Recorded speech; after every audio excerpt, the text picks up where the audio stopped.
subverting anything, in the existing like social order. We are basically saying is if America wants to do this, abroad and they're attacking these people, we have the same ability where we can do the same to America. And as white people, but we're screwed over by the United can States. you actually? Yes. Okay, but like right now, can you do it, or is it just a potentiality? Yes. Okay, then why haven't you? What? Then why haven't I literally you? said we're forming the intellectual vanguard. Okay, but you're clearly not. With which we are going to foment the people. Oh, look, I have friends who I support who are doing that. You're not doing that. The warrior philosophers are doing that. Fucking. He needs reading. Okay, the warrior philosopher is the warrior philosopher is a faggot. No, he's not. No, he's not. He's my good friend. Don't call. Why are you calling him a? You call all of my friends faggots. I fucking hate that dude. You call us faggots. Okay, because you guys are fucking shitting on me. Yeah, and you guys are LARPing. Okay, it's the war. Like, what if you actually could do? I don't understand. Okay. Bane and Patrick are Zogbots. Zogbots? What the fuck's a Zogbot? Like, this is just mean. It's someone who fights a war for Israel. Do you think Patrick is in favor of Israel? Yes. No, he's not. He constantly shit. So dude, he was shitting on Giordani over it in the fucking group chat I'm in. Incessantly. It's like, what the fuck's the deal with Okay, but will he shit on the American flag? Would he shit on the American flag? He believes, okay, I disagree with him on this, and I have before, but he believes that there's virtue in there becoming a Caesar that reignites and changes the nature of America. And that's like a valid perspective. I just don't believe it's feasible. But there's no reason to be like, oh, well, why can't we have like a Renaissance reinvigoration of America into New Rome? Yeah, I don't think that's possible. I think it's okay. What you're advocating for is like arguably just as unrealistic in like the immediate sense of time. But the difference between you and him is that he's taking active senses to foment like a like meaningful intellectual grounding, and you're not actually doing that. You're just LARPing. Okay. I don't think there's a solution within the system. I'm not trying to create an American Renaissance. I'm trying to destroy America. Does that clear anything up? So why are you against BAP? Bronze Age Pervert is funded by Peter Thiel, who's in. You're an idiot. No, he's not. He's indicted multiple times, and he's explained why that's not the case. You're just buying into propagandistic lies, dude. Who told? Okay, and where's your fucking evidence, bro? Okay, because Peter Thiel hangs out with all of Bronze Age Pervert's friends. Oh, you're my network, my guilt by association. My guilt by association. You're a midwit, dude.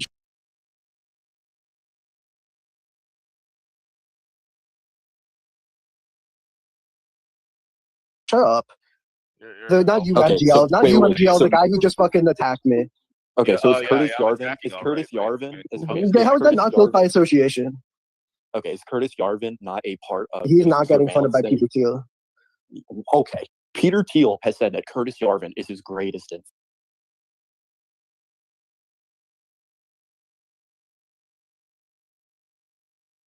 That doesn't mean fucking anything.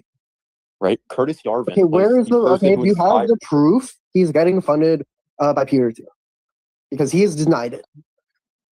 Curtis Yarvin's denied this. Yeah, I believe if my memory serves me correct. But like otherwise, like you have to give me proof. You're just making. Why would you trust a Jew? Why would you trust a Jew?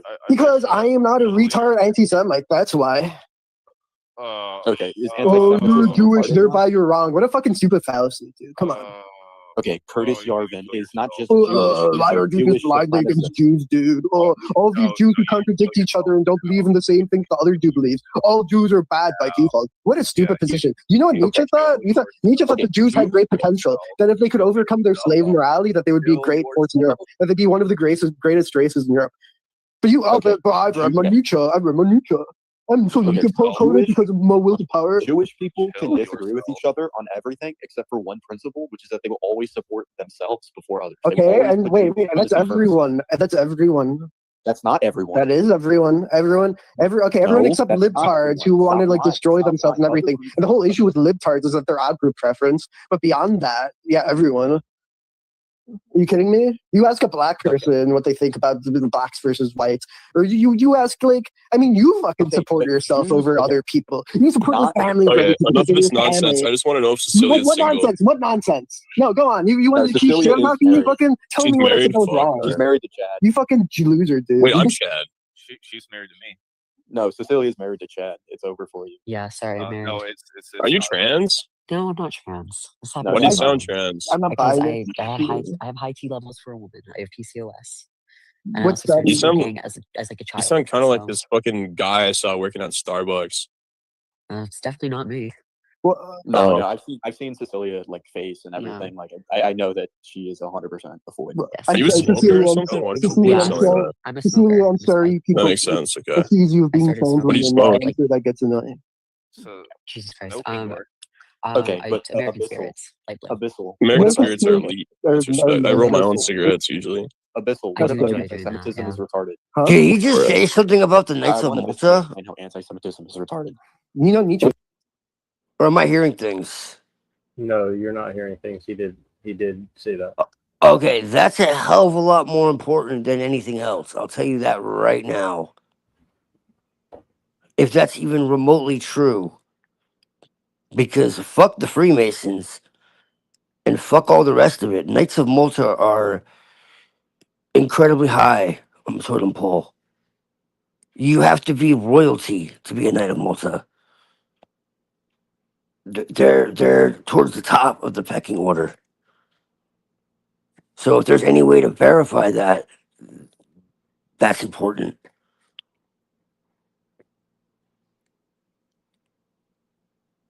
Like you cannot didn't catch who be he's a talking normal about. person and be a Knight of Malta. It's not I possible. didn't catch it. I didn't catch exactly who he was talking about,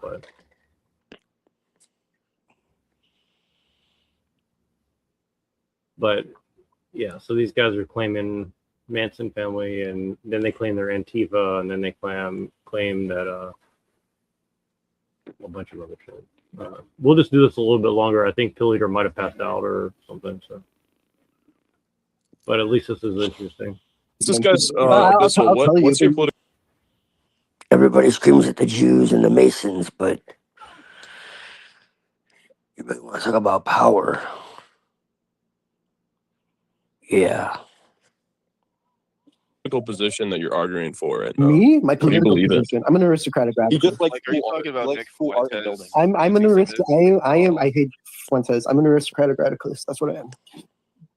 What does that mean? What does that look like in practice? Kill yourself, nigga. Kill yourself. Like, how would you order society? Kill if you were in yourself, nigga. charge? Dude, you're speaking Ebonics. Don't fucking tell me to kill myself, you Yeah, faggot. yeah, nigga, kill yourself. Yeah, and you fucking go in the fucking hood and get fucking No. raped Let him by talk. I want to black hear men, his motherfucker. actual theory This guy on is how he fucking organized speaking to me things. insulting me in Ebonics. Why don't you just fucking go blackface, dude? Go easy. Okay, go Yeah. easy on Abyssal because I actually want this to be like a polite, like white conversation. I'm not. Yeah, gonna I'm just fucking like shit on him. curious what this guy believes Okay. and wants the world to look like. You know, I'm I'm an pretty good I'm at an what I aesthetic. want. I'll tell Abyssal's you. motivating belief. I'll tell you. Abyssal is like two beliefs, right? He loves cool art and buildings, and then he hates poor people. Those are his only beliefs. That's funny. That's very funny. Well, I'll explain my beliefs better. I'm an aesthetic vitalist. I believe in the actualization of fantasy. I want there to be a re-excitation and a completion of Gothic and like different architectural movements and so forth of the past. I want to embolden tradition. I'm a post-traditionalist, and insofar as my aesthetic vitalism is concerned, I believe that there needs to be a harsh order of rank and sharp class division so that we can have a clarity of the bounded structures of being, and we can enable and uplift the higher forms of being that people of the lower can pursue as a actualized potential. It's like What me are you and talking about? Me and Revcom's left his ass listening. So to you know, like nonsense. you know, Me like listening to Final this Fantasy. aristocratic dog speaking as if he has authority over me when I'm a free agent. So okay, free I'm agent. at buddy, war, okay, by the way, fucking- so I believe all the earth has to be in harmony. I believe animals, trees, water, and air, and humans are all in harmony, and we have to obey Right. natural order, right, universal order. You're like an anarcho like retard. I got it. You're fucking We're not against Gaia cult Universal order worshipping. is totalitarian. I love Gaia. It's fucking. What do you mean? I'm a Gaia worshiper. I worship fertility. I worship like you worship the the longhouse. natural world. Yeah. Yeah, We're all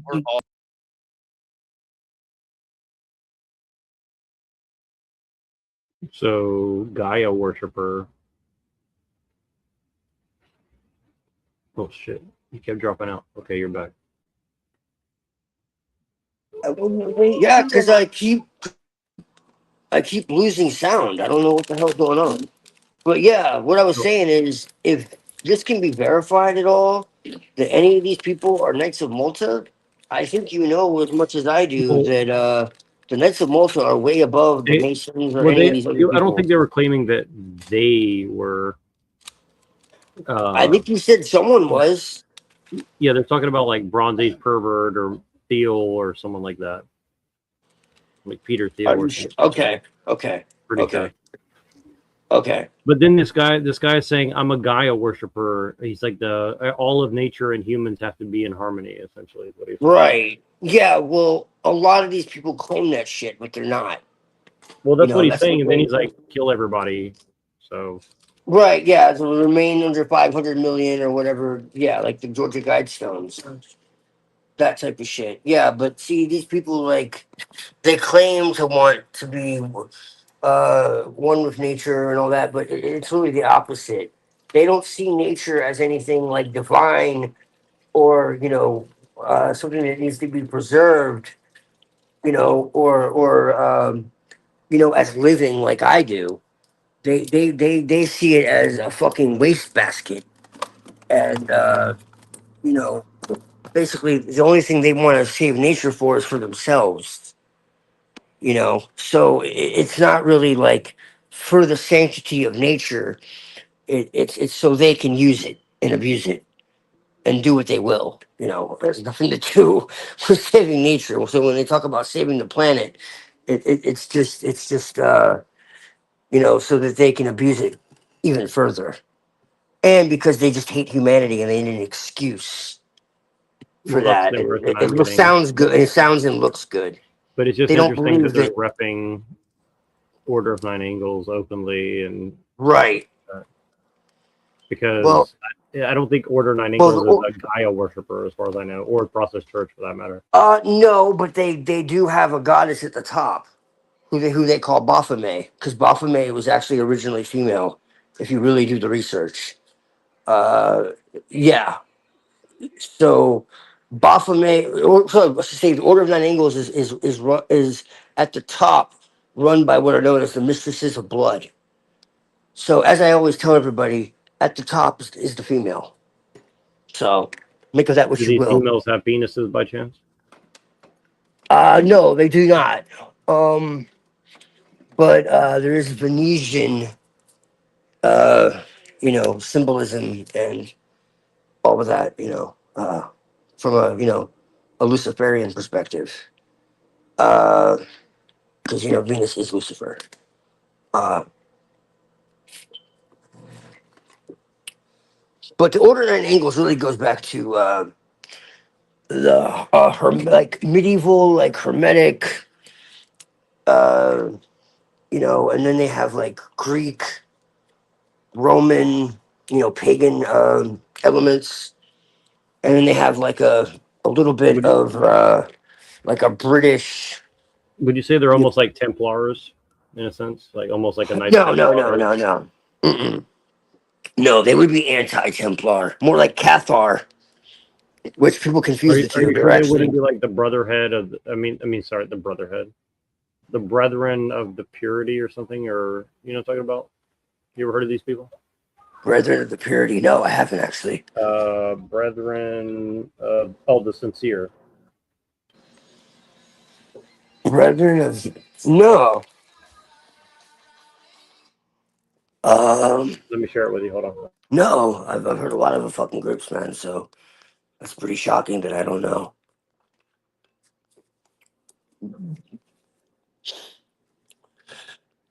David Mayak was really interested in like Greek philosophy and mythology and all that. Mayak was legit. He just used shocking imagery and kind of like Crowley, but he took it to the extreme. The problem is that he wrote shit, that was very extreme, and he didn't really make it completely obvious that it was symbolic, so people could take it as actual literal instructions. But if you really know what he's saying and you pay attention, like he wasn't Well, advocating anything. people said that these people are the ones that influenced the Templars. I put the link in the back, and it's on the screen as well if you want to take a look The at it. Templars were infiltrated by the Asiatic Brethren, what are known as the Asiatic Brethren, and it's actually Islamic. Believe Right. it or not. That's what it is. That's what I'm talking about. The purity. That I'm saying, is that what you're saying they draw from, or No. They're more like a Cathar. Well, I asked because Maya branch. was a Muslim allegedly, right? So that's Yes, he became a Muslim. that's why I'm pointing to this because You'll that's why I find think you'll he's find the connection between a lot of sort of so-called satanic groups and Islam, and there's a very good reason for this. And I'll explain it in a minute. I'm getting some food, uh, but I can tell you in short that Islam actually before Muhammad, okay, so like okay, so essentially Allah, okay, existed before Islam. All right, in short, okay, and before that there were goddesses that actually existed as well. They're considered the daughters of Allah, and the daughters of Allah, okay, as they were called, um, there were these three goddesses, okay, Al Uzza, Al Alat, and fuck, I always forget the last one. Well, anyways, there are three goddesses, um, and they're primordial. And like I've even talked to Muhammad about this, you know. And Muhammad is not a normal Muslim, even though he says he is, which is weird because I've literally asked him, like, hey, how do you feel about this? How do you feel about that? And he's told me openly, like, hey, this is how I feel about it. Um, and it's like, yo, this is not like normal Muslim doctrine, you know, which is fine, you know, because we agree on a lot of stuff. Like Ibn Arabi and all that. Like they have elements of like Gnostic um, understanding in the sense of like what the all is, what the origin is, what you know, that it's beyond, you know, identification and all that. So like his interpretation of Allah is actually closer to my interpretation of the all than it is of like the Judeo-Christian matrix in you know, that you would normally find. So like the divinity of nature and all this type of thing.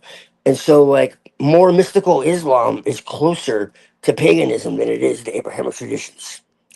And so because of that, um before, like I said, before Islam became codified into law, and it became a well, I mean, basically that's basically it. Same with Judaism. Before it was, you know, about the law. You know, back before when it was like polytheistic, essentially. You know, when it was like Asherah and Anat and you know, Baal and supposedly, you know, all these demons or whatever the fuck. The fact of the matter is they were all like sons of and daughters of El, including Yahweh himself, you know. So before that, it was a very different tradition that was based in like prophecy, but it was not prophecy in the way that people see it today. It was like sounding the alarm. It was like people would go into altered states of consciousness and experience things and like report back essentially.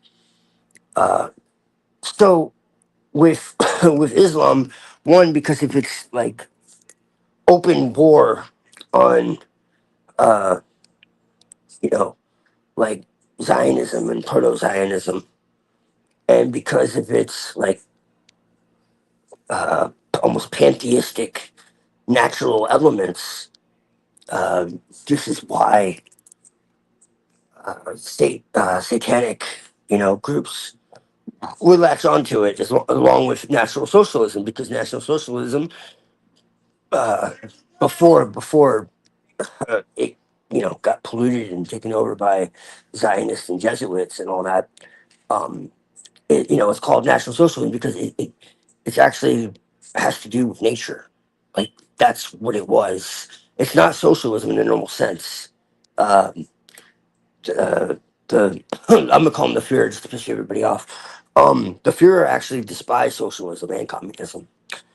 Um, and it was really all about resonance with nature and natural law. That was the whole point of it. Um, and so this is the thing. So like real like Luciferian and and satanic philosophy is aligned with nature.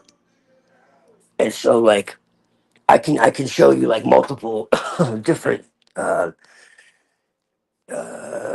perspectives of Satanism, like Alistair Knock, Reverend Kane, pick your poison, you know, who openly speak against like animal sacrifice and all this type of shit because it's considered lower. You're sacrificing something lower, and real sacrifice is of the self because the whole thing is about controlling your desires and urges and mastering the mind. You know, that's what magic is. So if you're letting your desires take over you, that's actually a satanic sin. You see what I'm saying? So, like stupidity, for instance, is considered a satanic sin. There are such a thing. Self deception is a satanic sin. Envy is a satanic sin. Hypocrisy is a satanic sin. And I'm not making this up. This is for real. Okay. So, um, when you say like, were they influenced by no, the Templars stole from the Cathars, and the Cathars were essentially Luciferian, really, before there was Luciferianism, because all this shit comes from Gnosticism, as I keep saying, different degrees and different variations. Even the Kabbalah comes from Gnosticism, as I keep saying. I was like, oh no, it's all Judaic. No, it's not. Okay, really, the Kabbalah goes back to the Assyrian tree of life and all this, because like the tree of life has existed in every pagan tradition on earth, particularly the Druids. They worship fucking trees, not literally, but like their entire alphabet is based in trees symbolism. I have a master volume on that. It's like 1,300 pages if you want to see that another day. Um, but yeah, the whole idea of the tree of life and the snake and the serpent and the woman and all that. It goes back to Egypt. It goes back to Babylon. It goes back to into remote antiquity. It's nothing new. In Assyria they had the ladder of lights. The Sephiroth are simply the planetary spheres. So this is a very ancient idea. We have the tree of Yggdrasil. And Gaginu Gap is the abyss. What later became the Qlipoth, which is what I work with, and it's considered the tree of the knowledge of good and evil, or whatever. Um, and it predates the actual Sephiroth. And then they turned to evil, and they said, "Oh, the demons are there." It was like, no, no, no, the demons aren't there. The gods of old are there. The pagan gods are there, and they demonized it because it's not, Judaic. And so they're just like, oh, the aborted worlds of, before. That's basically the mythology is the worlds that God created before this one that were out of control. Essentially, it's like there was past civilizations and all. I don't know if you know about all that, but it's actually kind of wild. Um, the, what they believe like existed before Adam and and all this. There were these imperfect worlds, and that's why like in Genesis it talks about the world without form and void. It's really like it became a waste and a desolation, tohu vavohu, and it's like the gap theory and all that, because there were these other worlds that existed prior to Adam, and essentially they got out of control, and so they were destroyed. And so the Qlipoth are like the remnants of those other worlds. And it talks about the kings of Edom, and Edom is connected to these other worlds. And so, like, if you look at like Bjerknes, and it's not just Bjerknes, because Bjerknes is quoting all these other scholars and shit. Um, and I'm bringing this up because the Templars were 100% Kabbalists. That's that's where their whole philosophy came from. They got all these Kabbalistic texts uh, from from the East and all that. But the Asiatic Brethren influenced them in the temple of like Cairo and the Cairo Lodge and Temple of Wisdom and Understanding and all that. You know, um, which ultimately goes back to Persia, really. Um, you know, the Illuminati, what we call the Illuminati, started in the East. You know, everybody blames the Europe and the white people, but the fact of the matter is it started in the East, like in every way. Just like religion started in the East. You know, Christianity, as we see it today, started in Syria, which is perfect. Judaism too started in second Temple Judaism, at least. I mean, before that, that's a different story. But like, it started in Syria, man. Like the first churches were in Syria. That's like not even debatable. And so, like, that's Paul was in Tarsus, which is in Syria, Turkey, like that whole area. All roads lead back to there. You know, and Johnny has pretty much shown this conclusively, whether people want to, accept that or not. Like, he's given a lot of evidence for it. He's not just pulling it from the sky. He's given a lot of, uh, citations for that. So I always see people screaming about what he says, but never actually going to the works that he cites and debating those. It's kind of funny. I mean, not you, but I mean, most people are just like, "Oh, he's wrong." It's like, well, okay. Have you looked at the citations? Like, wh- which part is wrong?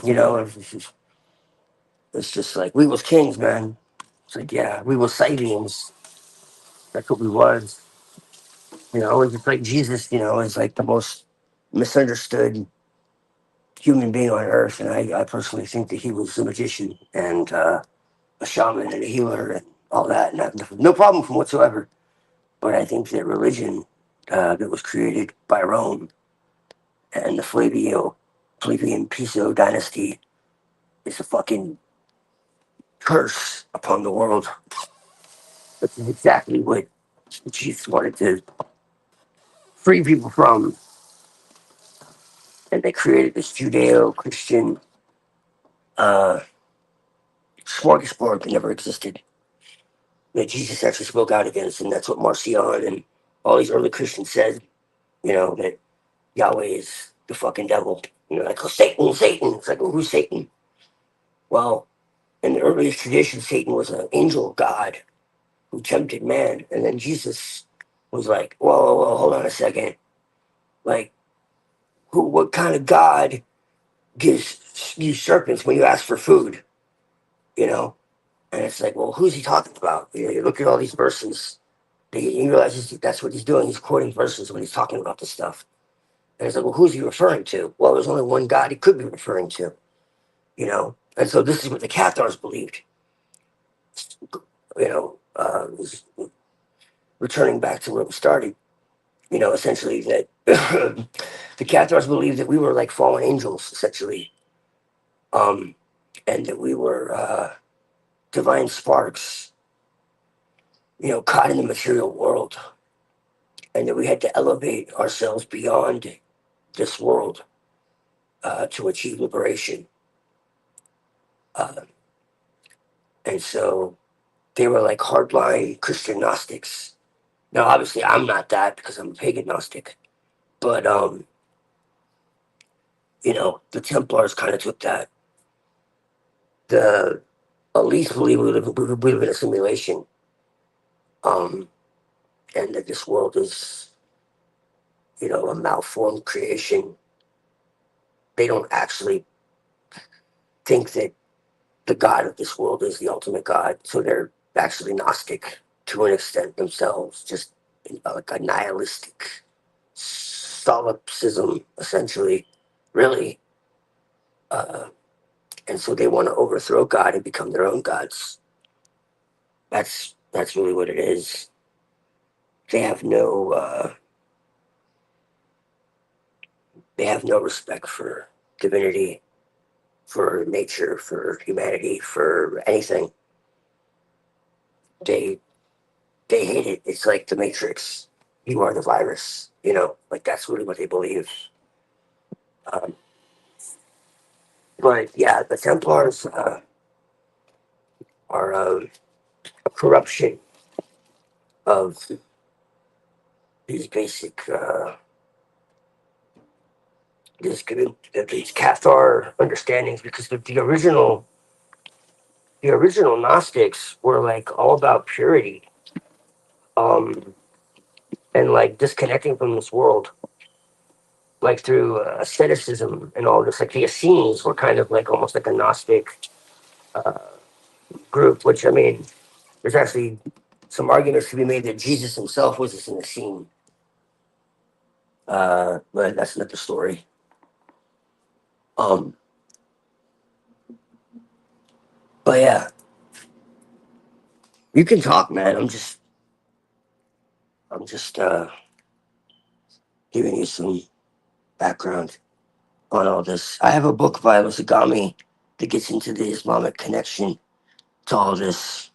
And when I say Islamic, it's also Persian because it, you know, is influenced dramatically by it. Well, some people are DMing me that they want to join. Do you want me to throw the link out, or? I mean, I don't care, dude. I just don't want any bullshit. That's all. Yeah, no, I'm just I'm trying not to sure. enjoy conversation with you, find out what's going on with, you know, these fucking idiots. Well, let me play, And and I'll send out the link, and then we'll see when they come by. Because I'm Let me serious play about this. I don't want anyone derailing it because, Yeah, like, I want to help you Chris with trying to this. take on this too. I want to help you with this, man, because, I mean, it's not a joke. I want to know who these fucking According to people are. society, according to natural Because form. Lewis will give him a fucking visit, and we'll see how fucking, you know, down they are, how satanic they are. Fucking retards. No, I agree. So let me play Because this. I want to get your take on it too. I have the mind of Lucifer, but the heart of Christ, man. You know that. Yeah, and I have some questions for you too, but I'm just my hands are busy, so I'll be right back. I'll play some of this. Okay, Abyssal. The Longhouse is kind of based. I think that was wrong. Because, like, Yeah, I don't know why people are opposed to the Longhouse. Like, you get literally free. Okay, you go out in the field, you work like 4 hours, and you get to fuck your wife for the rest of the day. Like, that's awesome. Yeah, you advocate for primitivism. There's no point in Not even necessarily primitivism. I just believe in taking the structure, which is obviously matriarchy, which has worked forever, and just implementing it with the modern technology we have. That's all. Something can work, and something can work for the worse, and like be outdone and outcompeted by No, greater matriarchy produced every great civilization in history. Yeah, right. No, Okay. I see what you are. Okay, and the Brits are, where are they now? The Europe you hate now is a cause of what? It's a cause of the patriarchy being overbearing, causing people to rebel against it. Duh. You're right. Like, how do I even argue against you? That's just such a fucking bad reading. I don't. All of our academic institutions are ruled I by. don't agree with full matriarchy, but patriarchy is dysgenic. The actual Patriarchy is real objectively, yeah, that's my What do point. you Patriarchy is even mean objectively by dysgenic because men will patriarchy? just fuck anything. Men intrinsically are going to be driven towards rule because the man is the sex which desires status, wishes to make meaning in the world through own identity. And in the same sense, the ancients considered the fact of the unrecognizability of woman and specificity to be a trait of their unique humbleness as the other sex. And this is just the fact of nature. And when you have a society that is gynocratic, that is ruled by women, you lose a sense of culture in society. You have something horrible like National Socialist Germany. That society because it's ruled by identity. You have something horrible like Fascist Italy or National Socialist Germany or Rome at its height, which were all ruled by women, but they were it's fine. ruled by women. Okay, Hitler was a woman, bro. Eva Braun had more power than Hitler. Caesar was a woman, bro. Dude, what are you on She about? like controlled Why are you Hitler. just rage baiting? You're just.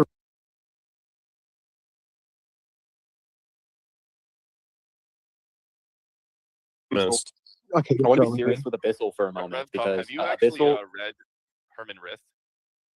Yes, yeah, I have. Okay, good. Okay, I actually want to be serious with Abyssal for a moment because, wait, guys, I want to talk to Abyssal because Abyssal has heard this, right? Bissell's a right winger. He probably never considered this, right? What if But all the patriarchy highest really sort Templar, of or all prioritizes the this? highest Is old, wealthy Masonic men degrees are Templar over the young, degrees. virile It's not men, necessary. right? The Because, Masons are 100% the Templars reinventing themselves. Did you know the absolute highest degrees of Freemasonry require you to believe in the Trinity? What about the matriarchy or whatever they're talking about? Did you know that? The what? What about the matriarchy and stuff like that? The matriarchy? Well, that's hidden, man. They don't tell you that shit. Masonry is 100% a goddess tradition when you really break it down. All the symbolism is goddess symbolism. All of this shit is goddess shit. Like, when you really understand it, it's not open. They don't tell you. Like, even at the highest degrees, you only find out when you get to the highest levels. And I'm not talking about 33rd degree. I'm talking about like Medthrift Mizraim, like Mark Mason, like Royal Order of Constantine and shit.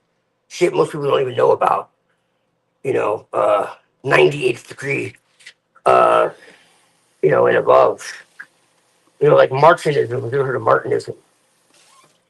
The Ellis Cohen. They call him the Prince and Elect Knights of the Universe or whatever the fuck. Some like crazy title, you know.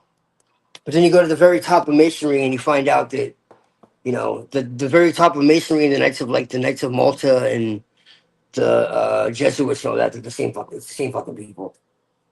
And that's why like the Knights of Malta, the Knights Templar, the Jesuits, all that are above Masonry, ultimately.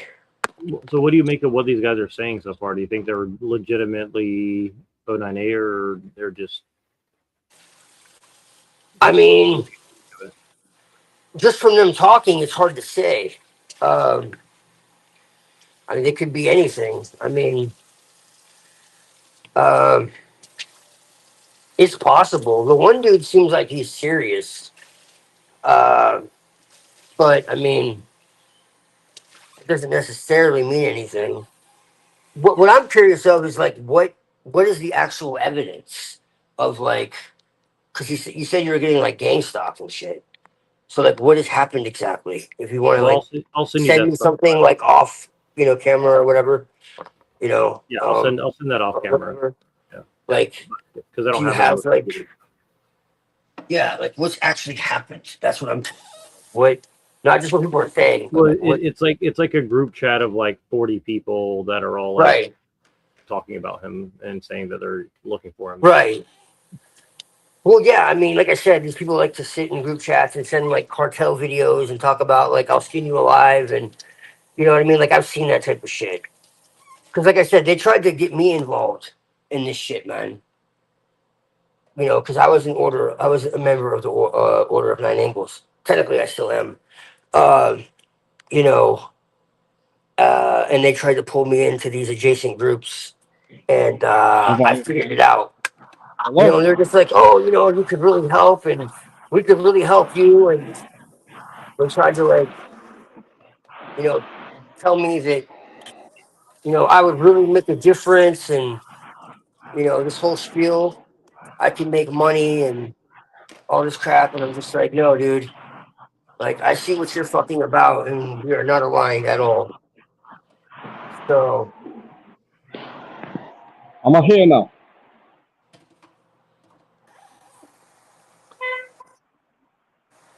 there's Hello? sick fucks.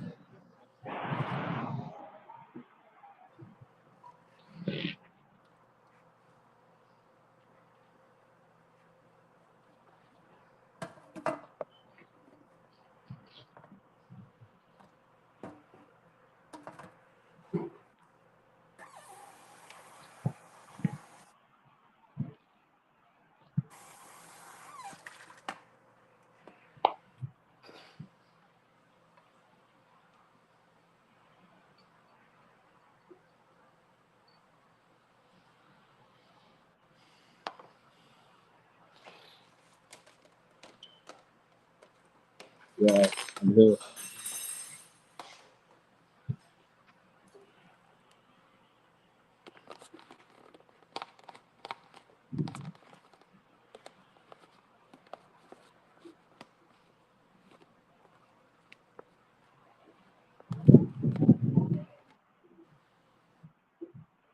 Good Twilight. Twilight, can you hear ESP? Barely. Let me boost him. Let me give you a booster. Boosted. Boost you. Let me boost you up, mate. Give me Hello? a good old romp from there in the, you know, the kingdom. You know all about the processed church and all these silly little places around here. They're sick I know a fucks, few man. things. Who is? Oh, I'm walking now. I'm walking in the room.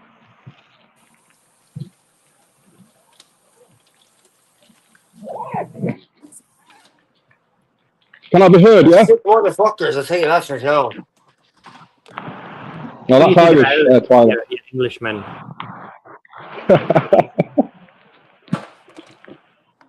I'm the other side of the pond.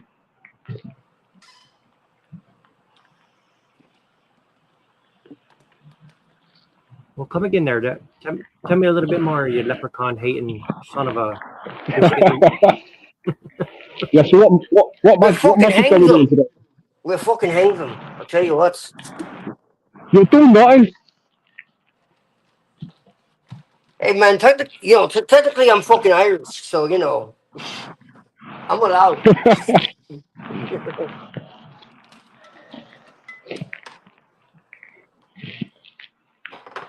So what is the plan today? Is it tea time yet? People always want to No, shit on the Irish. It's fucked up. it's 7:30 in the morning. I've just finished the jobby job, and now I'm walking home in the rain. It's very magical, so I thought I was going to speak to Twilight about the magic.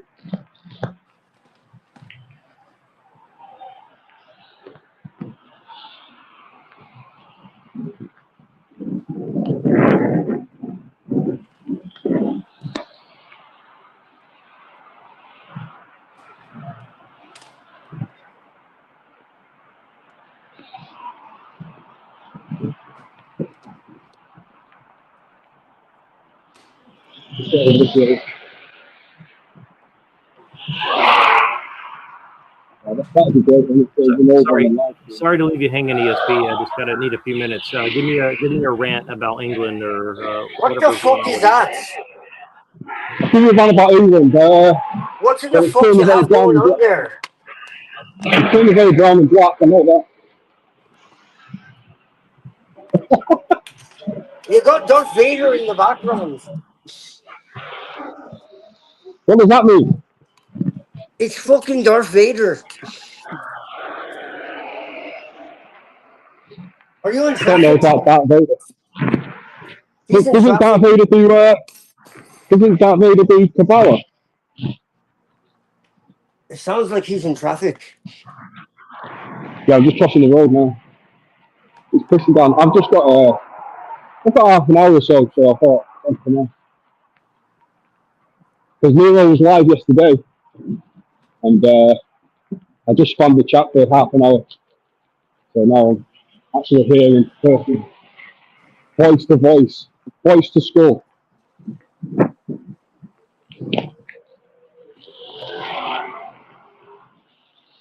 But Twilight, you sound like you've got a bit of a chest infection or something like that.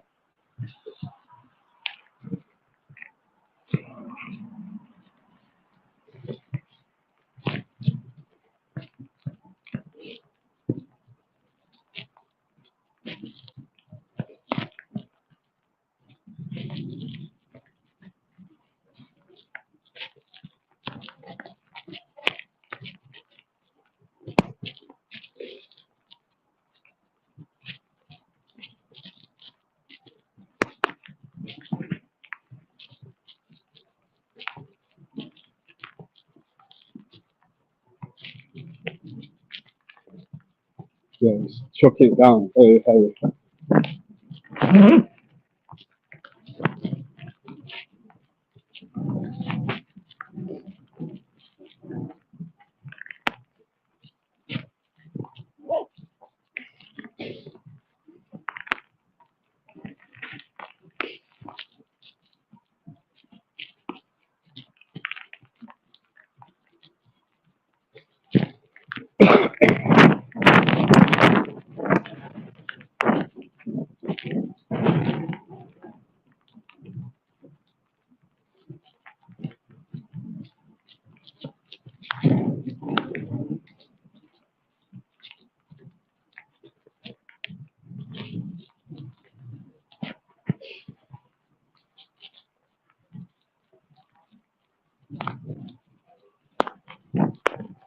Yeah, sorry, I know I'm a shitty host. I've just been wrapping up my shit too. I know Yeah, you're a not busy man. ESP. Are you a fan of the Oh, band what? Blur by chance? Who?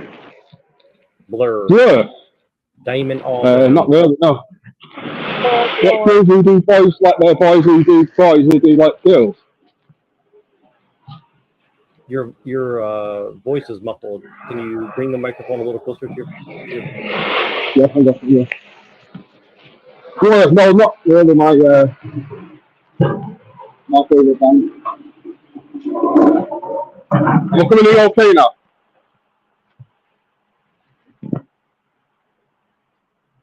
What?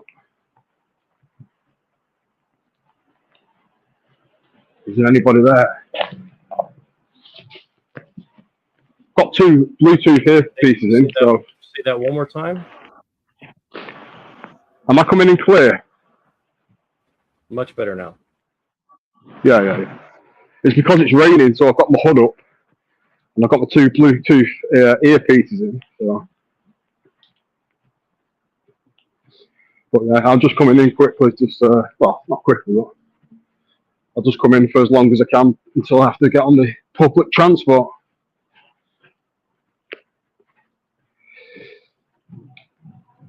So yeah, Twilight was breaking it down then about the clip off and the Gnosticism. Holy shit, I can fucking hear you, man. Yeah, man. What's up, bro? Yeah, how you doing, Twilight? You alright? Yes, I can hear you now.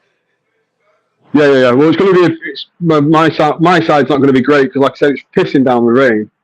I've got my hat on. I've got my hood up. Obviously my earpieces are in my ears and they've been covered up a little bit by my hat. But I've just found a bit of a shelter for 5 minutes. Right. Why are you not a fan of Blur or Damon Albarn? No. Blur. No. Where's all this? Where's all this come? They're a bit sus, them people. They're about what? Sus. S-U-S. Bit of a strange people, I think. Because you're saying they're white. Suspects. Yeah, they might not be the gender, especially with the songs they did. Did you know that he married like a half black woman and then now he's getting divorced and he's trying to move to like Greenland or something? Yeah. Pretty weird, huh? I don't think Svalbard. Yeah, very. Like that. Svalbard. I want to move to Svalbard. I just want to move somewhere where I can just live by a lake or a river, to be honest. What if it's all Somalians and Ethiopians by that river? Racist! You are racist. Well, maybe I'll choose the river where they're not there. Why should they have to have identification and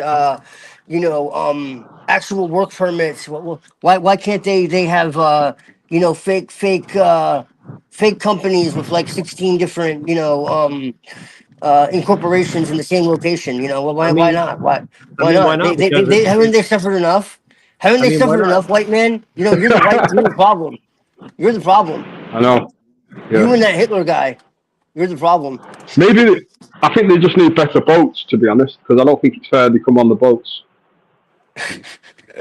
So I've been talking to people on all these different social media about this stuff, and they're always like, "Yeah, no borders, no USA, or whatever." And I'm like, "Yeah." I'm like, so you're a Zionist? And they're like, no, I hate Zionism. I'm like, well, that's the plan of the Zionists, dissolve all borders except for Israel. So like, why are you being such a Zionist now? It's so funny because they just get mad and block you. Bro, Trump just ended the UN. That's the what is it you're on? Not Twitter. Is it X? You've been going on. Yep. Trump just ended the UN, dude. He just ended it. He told the World Economic Forum like enough is enough. That's his slogan. He did a Illuminati card slogan. Yeah, he did a whole speech at the World Economic Forum. and he's like, I mean- globalism is over with. We're done. I mean, I want to believe that his heart's in the right place, or at least Dude, that it's it going to have is. some good effect. But Dude, it's not even a question. It is. It's just a matter of if someone's gonna, assassinate him or, has other plans on top of that.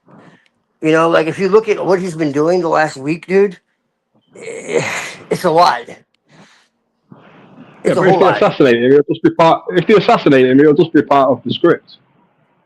No. Yes. well, he does have like the best stem cell research in history because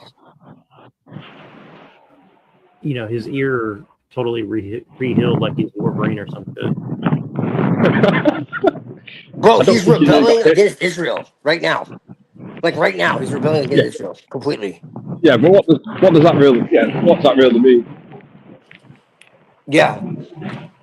So like That's he's mainstream. Messiah, son of Joseph, right? So He's German. He's German and Scottish. yes, he is. Well, Yeah, he goes back to John Templar Beard families, disagrees actually. with you, Twilight. Yeah, no, he actually goes back to Templar families.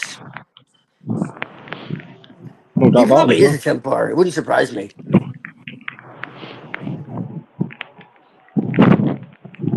But he told Netanyahu to shut up and stop taking credit for shit he's done.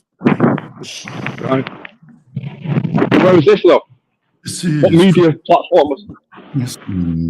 I think he's Hitler. 4th, 2026. Once again, Trump and the White House and his This guy. administration have released a What's this- series of what's this guy images called? freaking people out.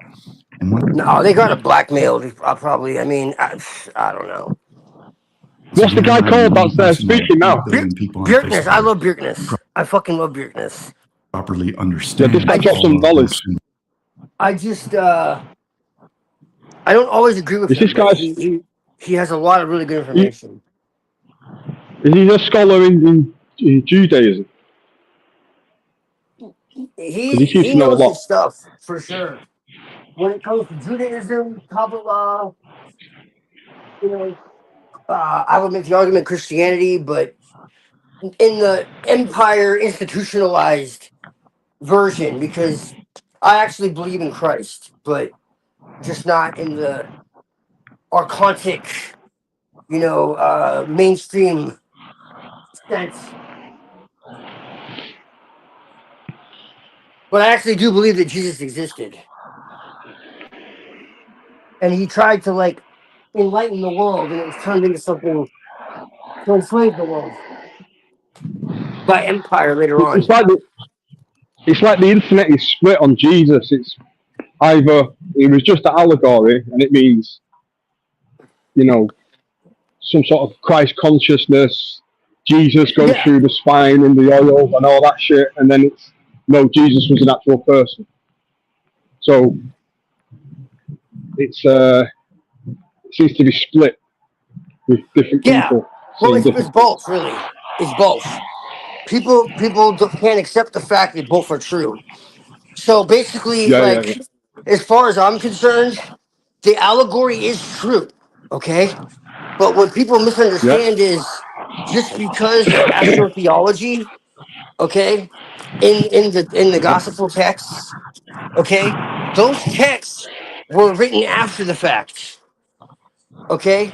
Like if you go back into history and you look at some of the earlier texts that were rejected, okay, like there was no story of like his birth and resurrection and all that. This was all added later on, okay? So that story of like the birth and resurrection and the disciples and all that, that's astrotheology. But what people don't understand is they look at that and they're like, oh, it's a symbol of the sun. It's like, okay, yeah, but what is the sun? Like the sun isn't literally the ball in the sky. It's a symbol of, like you're saying, Christ consciousness. But even that isn't really the full understanding. It's understanding the consciousness goes through cycles. That's what the zodiac is. People look at astrology and they're like, oh, balls and rocks in space are influencing the destiny of humanity. No. That's not what it is. Astrology is the cycles that consciousness goes through. Everybody goes through these cycles of consciousness. So if you look at the Bible as like everybody is you, essentially, at different periods of your life, it all starts to make sense. So when Jesus says, I and the Father are one, yeah, because everything is connected. It's non All right, let me duality. hear you. Right, let me hear you this one, yeah? And then Jesus himself most likely existed, but the story that was made afterwards is fraudulent. It's based in reality and then also like mythopoetical stuff, astrotheological information. And then like they took his parables that were authentic and they mixed it all together basically. They took paganism and Christianity and Judaism Yeah, and yeah, they yeah, mixed yeah, it all yeah. together. But if you read like the Right, let me Gnostic see. texts and like the pre-Nicene texts, Jesus is basically like a fucking Buddhist monk, you know, where he's like, look, the temple is within you and all around you, and you don't see it, you know, and he was like basically speaking truth to power and shit. He was like completely Yeah, flipping the tables antinomian. over. Yeah, flipping. He was Right, a but listen to this liberator. one. Go I've ahead. subscribed to this rabbi. I've subscribed to this rabbi who's deep into the Kabbalah, yeah. And yesterday he drops a 20-minute video saying that Jesus, when they say in the Talmud, Jesus is actually burning in like shit. What that really means is they're having a dig at the Christians that drink wine and eat the bread and say that is Christ's flesh and blood. So what they're saying is that it's just a metaphor for the wine and the bread digesting in the Christians' digesting system. What do you know Correct. about that? You know that one, yeah? Correct. Yeah, well, Right, they right. see Jesus as Satan. 'Cause that's what I came on Actually, here to. That's what I really came on here to ask you about that. So well, what's crazy is like the top Kabbalists who really understand this shit, they'll tell you that Jesus was like a Kabbalist and that he understood like the Torah inside out and upside down and all this other shit. Okay, so and so they'll sit there. admit. So, Go ahead. yeah. So the Jews are saying that it's some type of blasphemy for the Yeah. Christians to do some sort of cannibal ritualism by Yes. pretending that the bread and the wine is blood and flesh. Yeah. Yeah, because it goes back to like Dionysus and these pagan gods. Ultimately, like Well, it really. If go ahead. no, I'm just saying the comment section was quite split. Like some of them didn't take it very well, even though I think most of them are Jews. They still didn't take it very well. There are Jews that understand what Jesus actually was, though. Yeah, there's many different types of Jews. Like there's many different types of Christians and Yes, Freemasons. right. And One like person's understanding is different to another person's understanding. the top the top rabbis who really have studied this, they themselves are like closeted Christian Kabbalists, you could Christians. say, really, because they they see they see Jesus as the suffering Messiah of Isaiah 52. Yeah. Okay, they see him as the you know, the fulfillment of that, but they see him as Satan. They see him as Omelis. Okay, so they believe that he was born of Samael and Lilith, Yeah. and that he's a false Messiah that leads the Jews away from the Torah and from the one God into idol worship. Now this rabbi was saying that the Jews see the Christians as some type of monkeys because monkey see, monkey do. They're trying to go up because they say they have the first scriptures. Is that what that means? Yeah, I mean, they have a lot of really I'll have to deep listen to it things again. to What he said. say. Yeah. Just, I mean, if you read the Talmud for more than 5 minutes, you know, it's obvious how they feel about the rest of humanity. But You know, the Talmud is just rabbis' thoughts on scripture. Is that right? Well, it's their interpretations of the Torah, the deeper teachings of the Torah. And Deeper, granted, right? Yeah, yeah. The esoteric, yeah. a lot of it is allegory and law. That's the other part, law. But the thing I mean, is law as in you must abide by. the thing is you know, there's a lot of despicable shit in that book. It's one of the most evil books ever penned. Yeah, yeah, Um, yeah. you know, and so, but not most Jews have no idea what's written in that fucking thing because it's so Well, yeah, voluminous. Like it's most Jews, I believe, are just as much brainwashed as anyone else. I mean, you can see how they act. oh yeah, So. no, they are. They most definitely are. They're and it talks about that. You But know, and also, this rabbi was saying that to be a monk is sinful because you must reproduce. yeah. And if you don't I mean, reproduce, then you're likely to get demons following you, he said. well, they believe that Jesus, is like, you know, the is like a guardian angel under Samael of the Gentiles. Because Samael, they believe, is Yeah, the yeah, guardian over Edom, what they call Edom, and that's us. That we're part of yeah, yeah, the seven satanic spheres, and they're from yeah, yeah, the of holiness, and we're the Sitra Akra, the other side, and so we're impure, and they're yeah, the yeah. holy ones. But when you go like So what? to the top of it, No, go on. you find out that it's all bullshit, and that they actually believe the opposite, and they're actually envious of us, and they want to take our sparks, Reverse, and they want reverse to, and they hatred. want and they want to take our sparks of holiness, and they actually worship the darkness, and they want to make the darkness shine, and it's really like it's deep.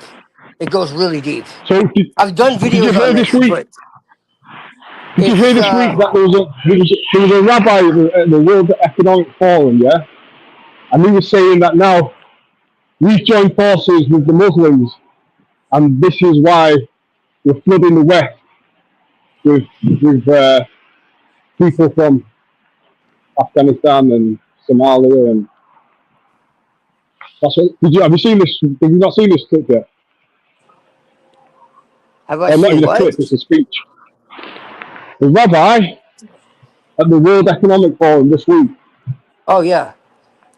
basically said, they're not even hiding it now. So we've joined forces with Muslims, and we're wiping the white man out of his own country. Mm. Have you not seen this one yet? It sounds familiar. I think it was a speech that was done this week at the World Economic Forum.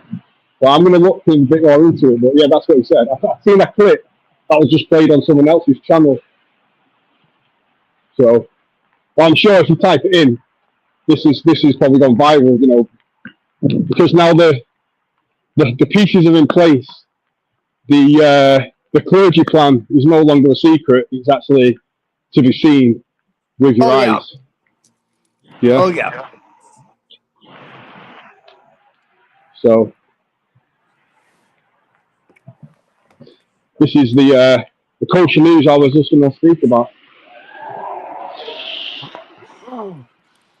Oh yeah. They love So to good put it in our times ahead. face. But I think really it's just a race war that they're planning to, they always have to put through some sort of trauma. So to put the Muslims and the Christians together, that benefit, to get them to race war, then that obviously benefits them in some way, They want a civil war. for some reason. Yeah, yeah, yeah. But they're not going to get it because most people are quite peaceful, really, I think.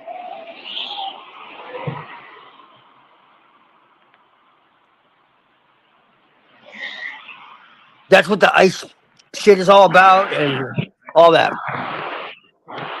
Right, so what's the Clipper connection with the Talmud? Is there a connection there? Big time. Oh, yeah. So if the flip-off is evil, why are you taking part in it?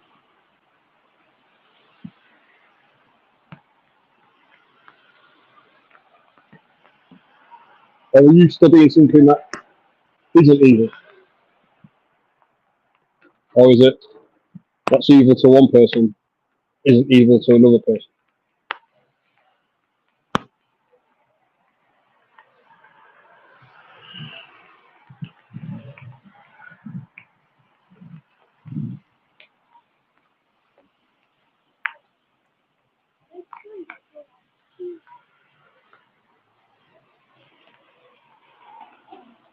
Has the stream died?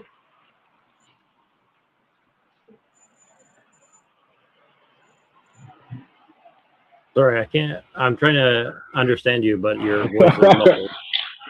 Oh, is it there? Because I'm near the road now, so. Are you biking or Can you walking? hear me now? I'm just walking. But it's pissing down with rain and there's a lot of traffic, so it's probably No, you're good. distorting Yeah. my voice. No, Yeah. It's just like it's like your mic is hot, and then there's like something covering the mic, so it's like loud, but I can't. Yeah, well that's my hood. Yeah. You can hear me now, though. Yeah. Yeah, now I can hear you. Yeah, better. Yeah. It's still. I was still ran across the road. So. Well, I was just saying the connection between the flip-off and the Talmud, and I was saying to Twilight, if it's evil, what is he getting out of this? you're asking Twilight what he's getting out of the Talmud? Well, the clip-off. The clip-off. Because I heard he said the clip-off is connected to the Kabbalah, no? Kabbalah! I like to say, well, he said he'll be right back. That's like a Klingon thing or something. Nah, I mean, to quote Rand. Well, what I've read, it's the dark tree of knowledge. Yeah, it's like the Anus. Bjerknes talks about it. It's like, so the symbol of Grok that looks like a Saturn. Apparently, that's like the anus of the tree of life, and then on the other side is the tree of death, aka the tree of Uranus. I'm not joking. Yeah. So like they see Saturn as like a portal to like the tree of death, which is actually the tree of life, and then the tree of life is the tree of death, and so that's what they're talking about in the Bible according to the Kabbalist. Yeah. I mean, this is what I'm gathering. I don't know. No. I think it takes a few years to study all this, but I don't see it being a positive thing to be honest. Sorry, say that. That's why I was asking. I'm saying I don't think it was a positive thing. That's why I was asking Twilight, what is he actually getting from this clip-off?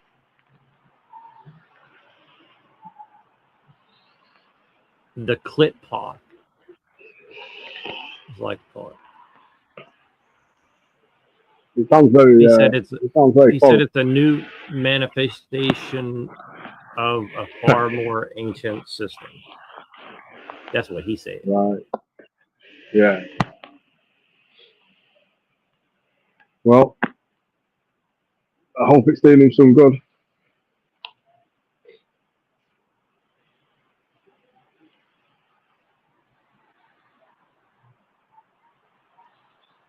Sorry, say that again. I said I hope it's doing him some good. But maybe not. I don't know. The clapper. It seems like it. Yeah. Hold on, I'm gonna switch to my phone. Hold on.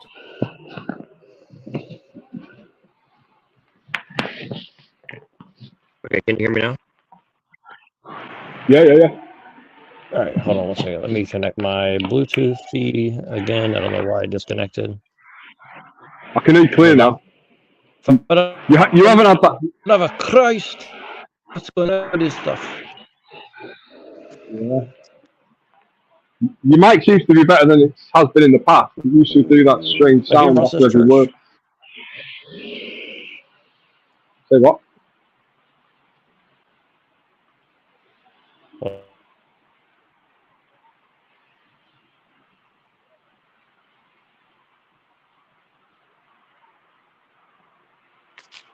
Can you hear me? Can you hear me? I can. Can you hear me now? Clear. Okay, cool. How's the sound? Check Better? 1, check 2. Okay. Sorry, when I was using my computer, I could hear myself echoing in my headphones. And then when I put my headphones on, it disconnected, even though I was already wearing them. So it's like, I don't know. I mean, doesn't make sense, but if you were me, then you would understand. And then if I were you, I wouldn't understand. I'm just joking. So yeah. Can you hear me okay? What the hell? Okay, can you hear me now?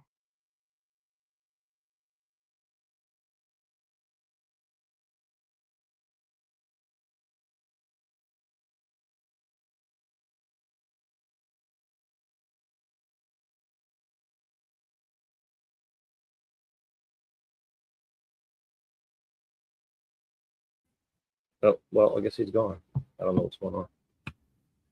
Yeah, I don't know if anybody's watching still. If you're in the chat, drop some P-bombs or something in the chat. Let me know that you're down there.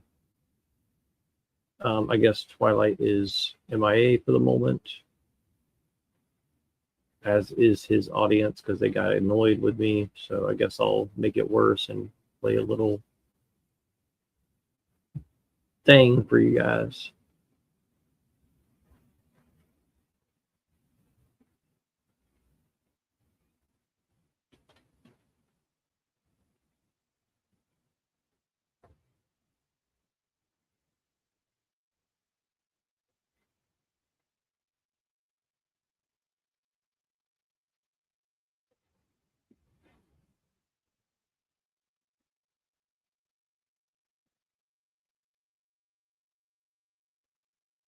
At number 1, he'll say it's just a type, but he's a white man and only dates Asians.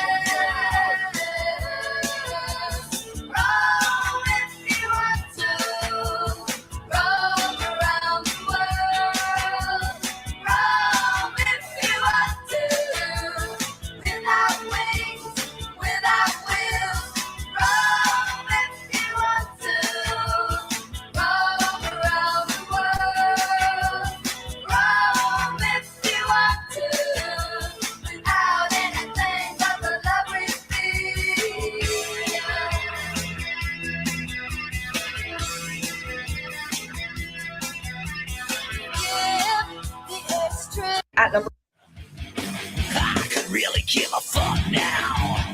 That ain't my motherfucking problem. Oh yeah, I got to say fuck when I'm driving in my car. Fuck when I'm walking in the fucking park. Fuck you if you don't like what I say. I love to say fuck every fucking day. Oh yeah, I love to say fuck. I love to say fuck. I love to say fuck. I love to say fuck. Well, I hope I could really give a Pretty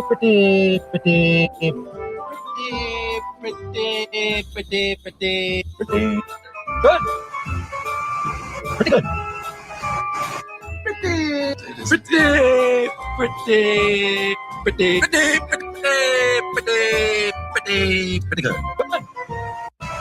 Pretty good. Pretty. Women is men are using what's preventing women is men are using condoms. What's better than using a condom? Preventing your seed from entangling with a woman outside rather than like that's very gay. It's gay for a woman to be not birth control, like denying the creation of life. It's gay for men and women to be not men, texting each other all day, watching Disney movies and highly playing the sort of condoms and then even early adults will get involved there. Like I'm not saying that I'm saying all of this nonsense that's about modern dating culture is extremely sterile and unserious. Women is men are using condoms. What's better than using a condom? Preventing your seed from entangling with a woman outside rather than like that's very gay. It's gay for a woman to be not birth control, like denying the creation of life. It's gay for men and women to be not men, texting each other all day, watching Disney movies and highly playing the sort of condoms and then even early adults will get involved there. Like I'm not saying that I'm saying all of this nonsense that's about modern dating culture is extremely sterile and unserious. Women is men are using condoms. What's better than using a condom? Preventing your own seed from attacking a woman outside rather than like that's very gay. It's gay for a woman to be not birth herself, like deny information of life. It's gay for men and women to be not married, but texting each other all day, watching Disney movies and kindly together, and playing the sort of around condoms, and then even early adulthood, milking the wrong day. And I'm very gay. I'm not saying that you gotta go I'm saying If you know she wanna fuck, bang her. She all on your nuts, bang her. The bitch is too drunk, bang her. I ain't no punk nigga, I'm a banger. Janet, I'ma bang that bitch. Vanessa, I'ma bang that bitch. Whitney, I'ma bang that bitch. I ain't no punk, I'ma bang that bitch. Hey, short, you know what's up. Last night at the club, I was trying to fuck. Seen a bitch with a big old butt. Took her to the bathroom to bust a nut. If you know she wanna fuck, bang.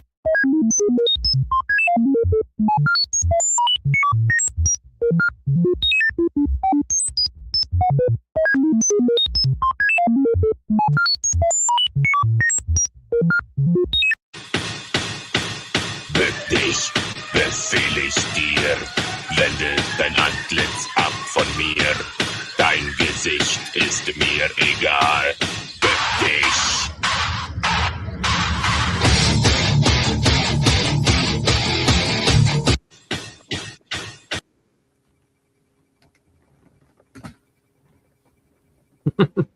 Hola, mi amigo. And thank you, AI Gollum ESP man, for coming, because always a pleasure. Twilight is missing in action. Pillator is also missing in action, but Machine is here, and I've just disgraced him with my terrible videos. So. Apologize. Yeah, it's all good. Yeah, we started off totally in a different direction, and now we're all the way on the other side over here.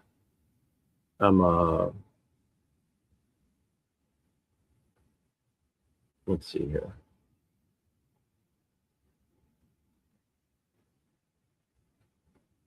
What's on your radar today? I saw some rumblings in the panelverse, but nothing really super notable. Just like Tommy versus NPC, and yeah, that's what I saw too. Yeah, and I thought it was kind of like, I mean, it was honestly funny to me, but maybe that's because I'm fucked up. I don't know. But okay, seemed like a lot of people enjoyed it. For some everybody reason. keeps asking me about the Cliff-Off and the Sephiroth and why mess with it, demiurgic or whatever. It's simple. He's awakened from his slumber. The Cliff-Off, the Citra Aqua, the night side, as I prefer to call it, is really serenade us with pagan this talk of the cliff in origin. Okay. So that's the first. That's the short answer. If you want the long answer, go the easy way or the hard way. You know, I can give you that too. So I wrote a whole article on this. Well, it's actually part of my book, but yeah, he can't hear me, so I could just react. It follows the same principles as shamanic soul travel, ascent through descent, rapture. He can't hear us, so we can just react. As I said, the ancients didn't see a separation between the natural and the supernatural, nor did they see it as a disembodied world somewhere else. They saw everything occurring within nature's framework. Yo, Twilight. That doesn't mean that there weren't other worlds. Yeah, it's just that those other worlds were right here and right now. Hey, Twilight. Avian and Machine said they can hear you, but you can't hear them. I can hear Avian. I can't hear Muhammad though. Blessings. It's all good. It's all good. We'll just keep it this way. Can I make some comments I'll now? just react to him. First, I want to say this. National Socialists, they did not care about nature that Yes, much. they did. Like Yes, they Nazi did. Germany, they did a lot of virtue signaling. For example, Hitler would claim to support animal welfare, but then he promoted animal testing, whaling, and financed Göring's hobby of hunting. The Nazis used animal protection rhetoric as part of its self-image, like in a Machiavellian sense, Who and said that? propaganda, while simultaneously supporting or permitting practices that caused massive animal suffering when it served military, scientific, or elite interests. And Who said that? that And when was you it can written? actually Before or after the war? Göring and their welding, they did welding and stuff. Yeah, They did do yeah. welding. Yeah, they Yeah, did. yeah, they did for Who military said? purposes. Right. Yeah, Yeah, they Helter did welding for Skelter. sure. Yeah, but yeah. they loved animals in nature. That's not a Well, question. but that's one thing to claim you love something as a rhetoric, but another thing to follow it through. No, they really did. So then So why I'm would they guessing. go support animal testing? Like, they even have vivisection and stuff. Yeah, it was a Yeah. technocracy. It just... Yeah, it's a technocracy. You see, yeah, I could say I love animals and then I go and support animal testing or vivisection or welding and stuff. Does that mean I really love animals? It's not authentic. Well, see if what I you mean? want to heal the animals, you have to kill some to know how to heal them, right? That's different. The problem is with industry and with Crack the a few technique, eggs. the growth of industrialization. You see, I mean, that's the problem and stuff. You see, they were a technocracy and stuff, so they did have to do stuff like welding and but Well, even if they were hold Göring on, if though they was were a a trophy Buddhist, hunter. if they were a Buddhist technocracy, would you still be angry at them? Well, Buddhist and technocracy do not go well together. But let me address something else. Göring was a trophy hunter, and Hitler, who supposedly loved animals, actually financed his reserve, and he promoted Göring being a trophy hunter. I mean, kind of like how the Habsburg, they would go around and they would hunt elephants, and they would cut off their head and mount it on the wall, and Göring was into that kind of stuff. So this is the thing. It's just you know the mixing politics with spirituality with fucking environmentalism like that is just ridiculous. And another thing is that I want to say is that like yeah, another thing is that uh, uh yeah, I mean that's it. But there's some other things I wanted to talk about that I don't know Yeah, if I he's should bring gone. up. But it's just like all that Freemasonic stuff, and I don't know if and the O9A and stuff. The O9A and stuff. Okay. I don't know if I trust them. That's stuff Oh. like O9A. Oh, there you are. Okay, so Can you hear me now? the night side, yes. Okay, nice. The night side, okay, the Citra Aqua, what became the Qliphoth, okay, is a later invention.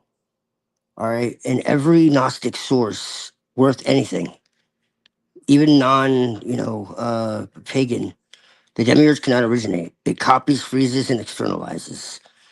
It operates through daylight logic, hierarchy, law, command, visibility, fixation. Okay, if the night side were demiurgic, it would show rigid structure, external authority, compulsory belief, and fixed moral boundaries or binaries. Sorry, it does the opposite. Okay, before Abrahamic and imperial overlays, the night side meant liminality, in between states, threshold states, descent, catabasis, not full, chthonic intelligences, earth, body, blood, rhythm, nonverbal gnosis, dream, trance, intuition, and symbol, cycles, death, regeneration, and return. This is found everywhere. Eleusinian mysteries, Orphic rites, Egyptian duat, Sumerian of Hinata's descent, Shakti and Kali traditions, Bon and pre-Buddhist night yogas, pagan witchcraft, and folk rites. These systems do not produce obedience, they produce initiation. This is again why it's not a religion, but I'll go blue in the face explaining this. The sleight of hand is that dark equals demiurgic. This is post-corruption propaganda. Nocturnal rites threaten control that bypass priesthoods, operate internally, and cannot be standardized. The Archon imperial systems demonize night deities, inverted descent into sin, reframe gnosis as temptation, and externalize salvation into daylight authority. Result, night becomes evil, day becomes order, logos is severed from Sophia. This is culmination of symbol, not ontology. The archons do not operate well in liminal, trance, erotic, or imaginal states. They require fixation, belief, fear, and external authority. The night side dissolves fixation, destabilizes imposed narrative, re-embodies perception, returns agency to sensation and intuition. That makes it anti-archonic by function, regardless of later distortions. Because there is a corrupted night current, but it's secondary, not original. This is why people get confused. The original night side is organic, cyclical, and initiatory. The corrupted night side is inversion, fetishization, power games, and ego inflation. The demiurge cannot create the night current, hijack it, just like it hijacked kingship, priesthood, sexuality, language, and timekeeping. No one argues we should abandon language because it's been hijacked. Same logic appears here. Because the demiurge cannot generate liminality, only stimulate order, the night side predates it and disrupts its control mechanisms. What looks dark is often simply ungovernable by daylight authority. If the night side were demiurgic, it would produce obedience. Instead, it produces individuation, gnosis, and return to source. The real divide is not light versus dark, but organic perception versus imitative control. The night side belongs to the former. Simple. Yeah, Darkness is ignorance, that's descent. cool. Yeah. So, Yeah, so I mean, those are well, your someone was beliefs. asking me earlier, ESP was asking me, why do I work with the clip offs? You know, everyone thinks it's Jewish. And I'm just like, well, no. It goes back to all the ancient mystery schools when you really understand what it's talking about. They I mean, they turned the pagan gods into demons. It's that simple. And they tell you as much. I mean, that's not even a hidden thing. I All mean, the other gods are demons. So, yeah. yeah, yeah. I mean, I respect your views. I have some areas I diverge in. You know, what I mean, so yeah, but I respect it. Yeah, I diverge in some areas, and so I respect it. You know, it's kind of like Yeah. how I can respect different views, even though I don't agree. And so what is it you want to talk about regarding that? So yeah, that's a lot to read.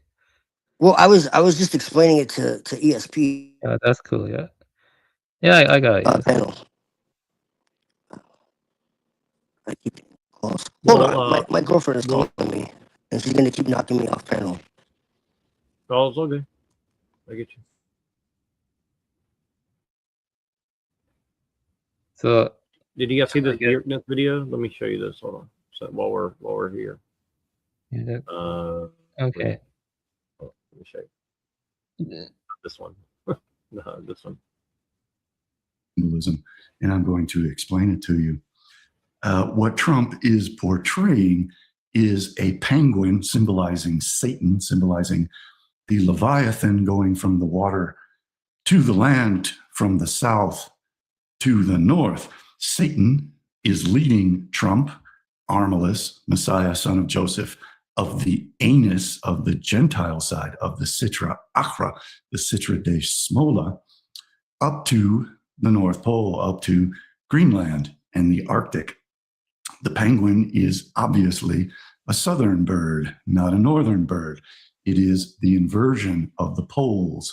It is the flipping over of the Sephirotic tree and the I don't know, like an hourglass. In like, you know, like Bjorkney, I think he gets some things right. Like he gets a lot of things wrong. Like he bullshits a lot, to be honest with you. And I don't know this penguin stuff. You know, Well, it just reminds sounds me of Tim Osman machine. Yeah. You know what I mean? Maybe that's what's behind his little like penguin. Yeah, he also thinks, you know, but you know, it's not that. He thinks Jesus was Satan, though. To you know, I don't know about that, but you know, oh, stuff like Yeah, I mean, he has some weird beliefs, but he seems to Yeah. know something about the Kabbalah, though. Yeah, yeah. I mean, yeah, I guess, yeah, but yeah. Does he know Hebrew? Actually, I never looked into that. Like, did he actually learn Hebrew, or? I don't know. I'm kind of don't know much about him other than, you know, the basics. So I'm not sure exactly what his deal is. I just think it's interesting. It's like, I don't know where this penguin symbology came from, but it reminds me of Tim Yeah. Osman. We know a guy named Tim Osman who always uses this penguin stuff, and he's like a Crowley fan, and you know, he's always like dissecting Hitler. Yeah. Who said that? 93. 93. Oh. Yeah. Do what God So wills, the whole did you world. see that Beardness is saying Trump is going to Love is kill the law, love under will. Yeah. Like like about Daddy Mustache Man. Don't say his name because you're gonna get this channel banned. Well, I mean, I said it on I'm my not that channel. worried Nothing about it. happened. I'm not So, that worried about I Yeah. don't think they care anymore. After they put David Icke and everybody back online, I don't think they fucking care Yeah. anymore. I just Honestly. want to ask you something, Twilight. I just want to get Yeah. yeah. Okay. Like Hitler. Okay. Why Yeah, are you? I'm just done giving a shit, like Yeah. at all. Like I'm just Yeah. done, completely done. Yeah. Like Yeah. I just You're don't give not. a flying fuck at a rolling Cheerio. If people want like sources, I can give them to them for like Yeah. days. Yeah. You have to be careful what you read about shit like after the war, because like I can show you how the Soviets like created all kinds of bullshit about the war, and then like it wasn't revealed until like the late 2000s, bro. No, Yeah. the early Yeah. 2000s. So Yeah. like for like fucking all those years, everybody thought that the Germany was Well, responsible for it, and Yeah. then lo and behold, not till the 2000s did they find out. Oh, it was actually the Soviets. So I'm just saying, dude. Like, believe Yeah. what you want, but The problem I I'm had. just saying. Yeah. Look, even if you have a neutral perspective, which ultimately, really, if I'm not trolling, I do, because we really don't know. Yeah. I just do it to get people to fucking think. Yeah. But Because it's like, look, you can question Mao, you can question Stalin, you can question Pol Pot, everybody else, but as soon as you mention his name, the fucking earth shakes. yeah. Okay, I and I agree just with think that. that's interesting. Why? But I mean, but my question is like, you're That's the going from question. like, He's dead. He's long you're going dead. from, yeah, He's you're going gone. from, like, mysticism, Gnosticism, and then you're like going to Hitler, I mean, well, like, look, Hitler, he what would he's seem like a lesser explained it to evil. you just now. What he said is that it's a troll because I'm just everybody's saying, like, what jumping do we on this, really like know jumping on about Hitler's him? dick. What do we really Like, know about National Socialism? what he's saying is It's like given to us everybody's. by Hollywood. Yeah, Like, What I get that. he's I saying get is that. Steven Spielberg everybody's gave us sucking like Hitler's dick all on these both sides. Of the documentaries and stuff about it. We got all this stuff like post-war from the Soviets. Yeah, I get About But what how they were Twilight's so trying to great say and they in were like street the slang is get up saviors Hitler's. of humanity and He's trying to say all get this up Hitler's nonsense. dick. And it's like, well, what actually happened in Germany? Like, why would the war start? Was there a book called Germany Must Perish that talks about the final solution of the German race, the end of the German race? Yeah, Right? No, that's a conspiracy theory. yeah. That You that, got that to book doesn't give an exist. opportunity to You respond. know, Like, Andrew Kaufman or whatever the hell his name is. Like he literally says the final solution to the German race. They use that term. Okay, so yeah, okay. that's all I'm saying, man. And Yeah, I that's not the get you, only man. book. Like, let me Okay, so respond. I Yeah, know that if I read a book that told me that my race was going to be exterminated, I might be a little mad too, especially if yeah. all my people are being sold into sex slavery and they're taking over the economy and the media and all that. I might be a little fucking mad too. You know, I got it. Okay. and the fact Yeah. that he wanted peace with everybody and all of that, I just, it's just a hard sell for me that he was some monster, you know. So that's Yeah. Let just me that's just how respond I now. feel about it. You talked Was the enough. was the Let National me respond that. Socialism turned into something sinister after the fact? Yeah, I mean that's obvious, but it's also obvious that he was betrayed by a lot of people, and he was actually too fucking nice, Can and people that hear was me? most of the problem. Is he was naive and thinking he could have Yeah, peace I with can hear you. everybody, Yeah. and they turned on him. Okay. Allies and you know enemies. He tried to make Yeah. allies out of his Okay. enemies. That was the problem. Yeah, but you see, the thing is So, that I really don't give a fuck what anybody yeah, has to okay, say about you it don't give a fuck. because Okay. whatever sources they have, I got three more to say the opposite.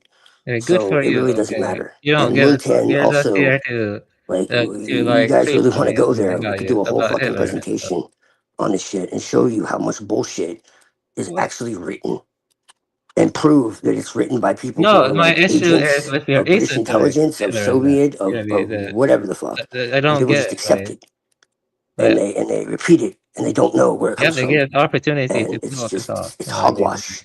you can't But just keep ultimately, like I talking. said, it's not really about that. Can you hear Twilight. It's me? just about the fact that you're not allowed Yeah, to man, shut question up. it at all. Yeah, let me talk. Shut up. You get beaten to Yeah, I don't death. know if he can In hear some you. countries, you even questioning it, you end up in a fucking hospital. You end up Yeah. thrown in prison. I don't Why? know. This, Why is can it you hear such a me, big deal? Neurojan? He's long gone. Yeah, but let's just It's try to over keep it with. respectful if we're gonna. There's Yeah. nothing to look at. Then why is it such a big deal? I want to actually hear both. I actually do That's what want I'm to hear saying. both sides of this.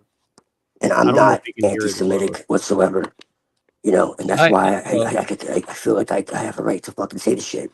Because I well, have Twilight, friends. I have okay. friends that are Jewish. One of my best friends is Jewish. I You kind know, I have no hatred in my heart towards anybody, towards any yeah, good race. for you. So You you know, don't get my question. You and just keep talking around what you I know, asked. it's just Let me bullshit. talk I now. don't think he can hear you, buddy. It's fucking Yeah, I think bullshit, you and I can hear don't really me. This care. is what he And just people are too afraid to say what they fucking mean and mean what they say, this is and just the that's kind of what I'm doing. personality he has. You know what I Hail mean? Satan. You see, you can hear me, so I can. Can you hear me, Twilight? Or We no? live in the world he said we would live. He can't Okay, hear you. good for you. My issue is with you We're there. giving an esoteric dimension. You know what I mean? He was just a man. He was dealing with political realities. You know, he could have been the lesser evil compared to Churchill, compared to Roosevelt, compared to Stalin. Definitely, I do think he was the lesser evil, but he was not a fucking We're saint. fucking You see there. what I mean? That's my issue. Why are you jumping from Gnosticism to Jesus to Hitler, and then you're like imbuing Hitler with this sacred majesty? I find it very suspicious, you know, because, you know, esoteric Hitlerism is the weird thing, and you're mixing it with Gnosticism. You see what I'm saying? Like, and you keep mentioning Hitler every time. Like, you know, he could have been, you know, the one who was in the closest to the right, but that doesn't mean he was like a Okay, here fucking again. saint, Wonderful. or he was like a Twilight, fucking. can you hear him or not? I don't know if we can hear each other or not. So No, you can hear me. You know, this is just his kind of game. You know what I mean? You know, he can hear yeah, me. but just chill, Avi. I mean, let's. Oh, he's Yeah, back. Yeah, I don't think he can. Yeah, here you go. He's back now. Okay, so I don't think he can hear you. So just keep it respectful, Avian. Like, let's try to actually flesh out the issues. Let's not make it like a personality thing. I mean, that's just my favor. I'm asking. Like, let's just try to keep it. Yeah. Just let him say what he had to say, because I don't think he heard what he had to say. So you're just responding to what he said without him hearing him. Yeah, it's weird. Can you hear me? I couldn't hear anything. Yeah, go ahead, Avian. Yeah, just say it again, dude. Sorry, I was kind of okay. Yeah, okay, I'll be respectful. Okay, so yeah, I agree. Hitler was the lesser evil compared to Roosevelt, compared to Stalin, compared to Churchill. You know, and it seemed like, you know, but I think my issue is more with the, you know, giving him a sacred quality. You know, he was just a politician. No. I'm not giving him a secret quality. Yeah. I'm simply saying, look at what he said and look where we are. Yeah. It's that simple. Yeah, I got And you. just entertain the possibility I that have, the people themselves, it's not about him. It's about what he sparked. Even if he was evil. Even if.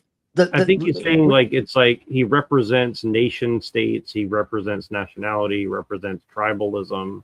He represents. That's what I think Twilight's trying to get Look what happened when he was in power in the beginning, even if he was evil. For the sake of argument, let's say he was evil, okay? Let's say he was a Rothschild, okay? Whatever. It doesn't fucking matter. Look at what he did for Germany. Yeah, I'm not. You Look don't what get the my people point. did. The people You were a don't get part my of that. point, though. We can do that again, is what I am saying. Yeah, but you don't get my point, though. I'm not saying that Hitler was a bad man. I'm saying that he was not a religious figure. You know, he's not like Jesus or Buddha.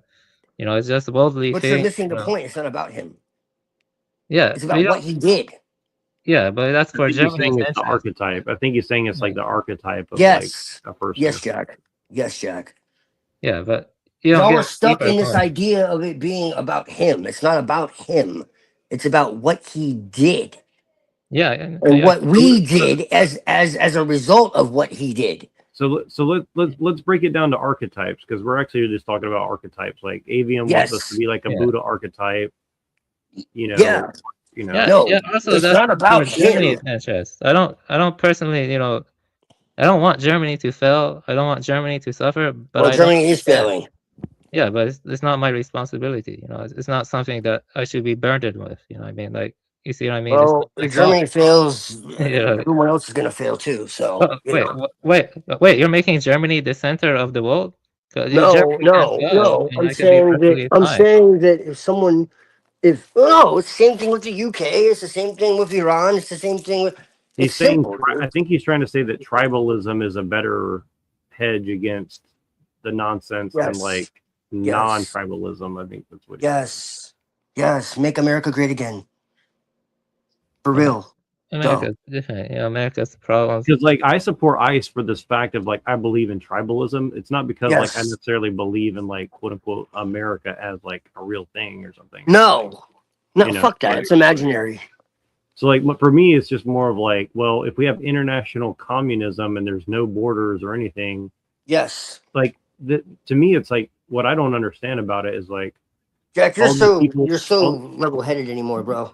well, what they're saying is like they're saying like America is magic dirt that if everyone in the world just comes here, suddenly everything's okay, and I just think that's bizarre. It's like What I'm saying is the issue is that I don't think Europe is the center of the world. You know, Europe has its own destiny. It should be its own thing, but I don't want to be pulled into Europe's narrative or the West is, you know, fucking a world history well, narrative. obviously, I all think of Europe Asia and has been a Europe are. proxy war for 2,000 I think years. Asia and Europe are. I think they Europe- always have been. Whether people Europe want to has been admit it or not. Europe has been a proxy war for 2,000 years of the Eurasian, Yeah, and Middle Eastern. Eurasia is the center of the world. It always has been, whether people want to admit it or not. I don't know. What's the center of the world? You're saying the steppes or like Eurasia. Period. Eurasia. From Jerusalem to. No, I don't agree. I guess. I think South America had interesting history too. I don't think there's any center of the world. What did they bring into the world though? I'm not denying they have a very incredibly advanced culture and all that. Like I totally agree with you. They have some of the oldest culture on the planet if you really like do the history. But I'm saying, what did they bring into the world? It's not Besides about the what you megaliths bring. and all See, that that's shit. a technician's mentality. You see what I mean? It's not about what you bring to the world or what But it innovation you is. bring, contribution. But I feel like Pinoid right now. But it kind of is. No, Like I I don't. agree with you, like the Sumerians and like Gobekli Tepe and like Nan Madol and all. Yeah. But like practically speaking, to like into civilization, into the world, like what did they actually bring? You know what I'm saying? Like who created automobiles and like fashion and like you know like Let's talk about. technology and you know what I'm saying? Like You're contradicting yourself. You and know, let's talk food about and like what you you know. said Eurasia. Now you're saying Europe. Like No, oh, Eurasia, South Europe and America. Asia, Europe and Asia, Eurasia, Yeah. Europe and Asia. That's not a contradiction. Eurasia, Yeah, Europe but and Asia. Samaria is in Eurasia. The Samaria. Yeah, and you were just saying they didn't really give much contribution. So I'm kind of confused. Like Sumerians' contributions were huge. So I'm but it's not really about contributions to me. I'm like, It is can you when hear you're me? talking about the center of the world. I don't think there is a center. You know, I I'm don't talking think that. about when it comes to like where we are today, man. I'm not saying Yeah. there weren't contributions in other ways. That's a separate topic. We can have Yeah. different rankings for different topics. I'm saying Yeah. when it comes to where we are right now, Yeah. what affects us today. hmm You know what I'm saying? Yeah, I agree with that. That's Yeah, I mean, that's what I'm saying. That's what I'm saying. I'm not saying that they didn't have any contributions at any time. No. That's not what I mean. I'm saying today, as it stands, as we are living right now. You know what I'm saying? That's what I'm saying, bro. yeah, but it's negative. Though. It's ultimately negative. You know, because What do you mean? industrialization was a net negative and stuff. If you can't, It's unsustainable. It leads to. it Oh, didn't have to be. no, I mean, He's cutting out. It got fatty as fuck. It became a negative. It didn't have to be. no, it has to do with the nature of technique and fossil fuels. Yes. Yeah, Yes, fossil but fuels. But technique I don't what agree. fossil fuels are. Yeah. But And again, also, in balance. it's not imbalance and stuff. It's not possible to have an industrial scale network with supply chains and with constantly Yeah, moving but again, mankind. Avian, but nobody's Real denying that. quick, But also, I think Twilight's audio is like getting fucked up. yeah, Like, he'll have to he'll come back in, hopefully, because I don't think he can hear us, or at least we can't hear you. But Hold on. what, you're back? Okay, say it again now. I think you're back now. Your audio went out for a minute there.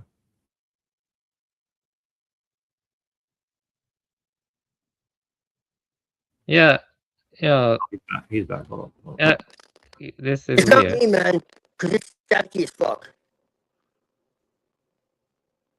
Huh? Okay, wait, maybe now it's better. No, it's getting really staticky. I don't know. Yeah, I can hear you now. We can hear you now.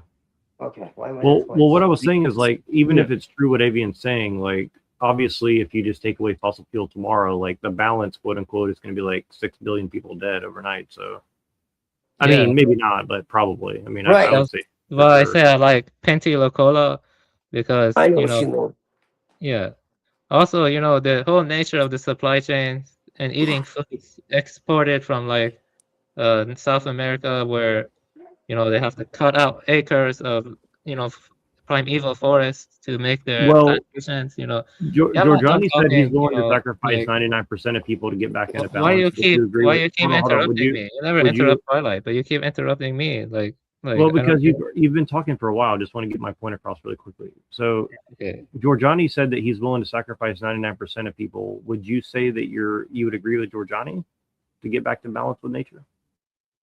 Giorgiani says that. I don't think he says that. Are you sure? Like, where? Like, he's always saying itchy, crazy things. Machine heard it with me. We watched it together. Yeah, well, he's a Satanist kind of guy, and he's kind of transgressive, and he's a Zionist and stuff like that. Now, Yeah, I'm but more what I'm into- asking you is, would you sacrifice 99% of people tomorrow to get back into balance with nature? Well, you see, let me think. You see, my highest, you see, I just want to know the truth. Like, I want to analyze it and look at the truth and stuff, like the causes and conditions that led to the mess that we're in right now. And so I don't think I would. I don't know, like it's a difficult decision and stuff. Like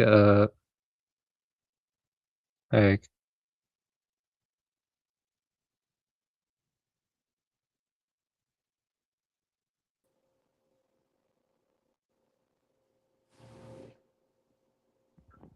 Yeah, I would say a big hell no to that one. yeah, but the thing is, Let's destroy all humans. I think we should. We can come back as animals. I think that's a good idea. Actually, I don't think it will kill 99% of people. I mean, that's what you said. Like, you think that humanity has lost their chance of evolution, and so like something else should replace them. And honestly, I can't say I completely disagree. I mean, I don't know. That was my view in the past, but now I would say that they should neither be destroyed nor not destroyed. Yeah, And then you told me destroyed that like the transhumanists and all that definitely like wouldn't believe that, and it's like they absolutely do, like that's Yeah. exactly what they want. No, They want no. to return. They want to save nature. They claim, but they really don't. They don't. Yeah. They want to like eliminate people and like just have like robots and shit, and like a few other people to like worship them and serve them. And that's Yeah. kind of it. They think humanity is like a virus essentially, and they should be wiped Well, away. And it's like anti-cosmic essentially. well, no, I keep saying this. Read Penti Locola. Okay. Yeah. I know. I've looked into it. Yeah. I mean, I understand what you're saying. Believe it or not, Buddha, I really do. I've Yeah. been there before, where it's like, Yeah, why don't we just wait. like reset this shit? There's a What? song called by Tool, called Anima. It talks about this. Yeah. Well, Mother's gonna come and wash it all away. Mama's gonna fix it all soon. Mama's gonna come and bring it back to the way it ought to been. I don't know if you know that song. Yeah, well, I Some wanted to say people this. coming down from the sky, followed by meteors, showers, and tidal waves, followed by fault lines that cannot stand still, followed by millions of Yeah, but dumbfounded ultimately, gifts. I'm a No, but I get it, man. yeah, but no, I've changed my views. I'm a Buddhist. I follow the precepts. Well, I I mean, follow that's what I the was trying to faithful. figure out how you could believe that if you're a Buddhist. But I You know, mean, what it sounds let me very tell you satanic to me. my solution to the trolley problem is not to get involved. That's my solution to the trolley problem. Non-interference. Well, I mean, it will solve itself. You know what I mean? It will solve well, see, itself. that's what I'm saying, man. Is like you got to give people a chance. I mean, I know that we've fucked up pretty bad. I No, definitely no, agree with you it's not there. about giving people a chance, but it's also not about judging people too harshly. The thing is, mankind has Well, that's failed. what I It will mean. consume itself. That's what I So mean by giving them a that's not chance, really not about. judging them. Like it's not really our place. I do understand what you mean, though, more than you think. Believe it or not. But it's just to me, this is why I can't vibe with Hyperborean is because the rejection of nature to me is just absurd. Yeah. Like, Uh, 'cause, you know, yeah, and very Talmudic, really. If you like, I don't really care what anyone has to say about that. Like, I could show in their own doctrines. He's saying it's not there, but I can prove it is. well, They let me say this though. In Mahayana Buddhism, there are some teachings, or at least in Chan, all sentient beings have Buddha nature. The what they're aiming for is the end of rebirth. The end of the Do you know turning who of the Naja wheel. Aruna is? Yeah, I've talked I about I Nagarjuna. really I really like him. Yeah, Yeah, He's Nagarjuna. very Yeah. much aligned, very much Yeah, that's his aligned with my favorite. Yeah. own. yeah, I've been Oh, it talking about is? him. Yeah, Yeah. that's his favorite. Yeah, Nagarjuna. Yeah. If Yeah, that's your Buddha's favorite. favorite, then we're more aligned than you think, man. Well, I'm not sure Nagarjuna can be easily comprehended with the hypostatizing and reifying mind. A lot of people misinterpret Nagarjuna. It's not Right. He's easy. hardcore. Yeah. Yeah, I mean, I don't know, man. Like sunyata, emptiness, yeah, Sanyata. right? Yeah. Nothing exists, right? So it Well, can never be frozen, owned, or made authoritative, that's right? not what So he it's not. says. He doesn't say nothing exists. He says things lack intrinsic nature. No, And no, no, no, between no, no, no, no. annihilationism and internalism, he's not No, saying no, no, no, nothing no, exists. no, no, no, no. I know that. I don't believe in nothing either. I'm Yeah. saying nothing exists in a way that can be frozen, owned, or made authoritative. So, in other words, it's not a belief, it's not a metaphysics, it's not an ontology. It's a method of dissolving reification. So, it's against, in my perception, it would be against demiurgic patterning, fixed meaning, rigid identities, ontological certainty, hierarchical truth claims. So, like, it's the idea that anything has an independent, self-existing core, basically. Yeah, Like that's demiurgic systems require what's known as essentialism. Okay, control systems requires for things to be what they are. Authority requires fixed definition. Law requires stable identities. From what I understand, he annihilates all of that at the roots. So that's the thing, and the whole idea of the two truths. Okay, so you have like conventional truth was like interface reality, and then ultimate truth, which has no fixed reference. So it's like uh it's a complete non-attachment. So it's like it can't be turned into dogma, it cannot be grounded to authority, it can't justify hierarchy, it can't be used over time for any kind of manipulation. There's no superiority or blame. It's not sentimental. You basically remove like false certainty and solidity, and that's exactly what my tradition is about. It's not about learning something new, it's about destroying what is keeping you from seeing what's already there. So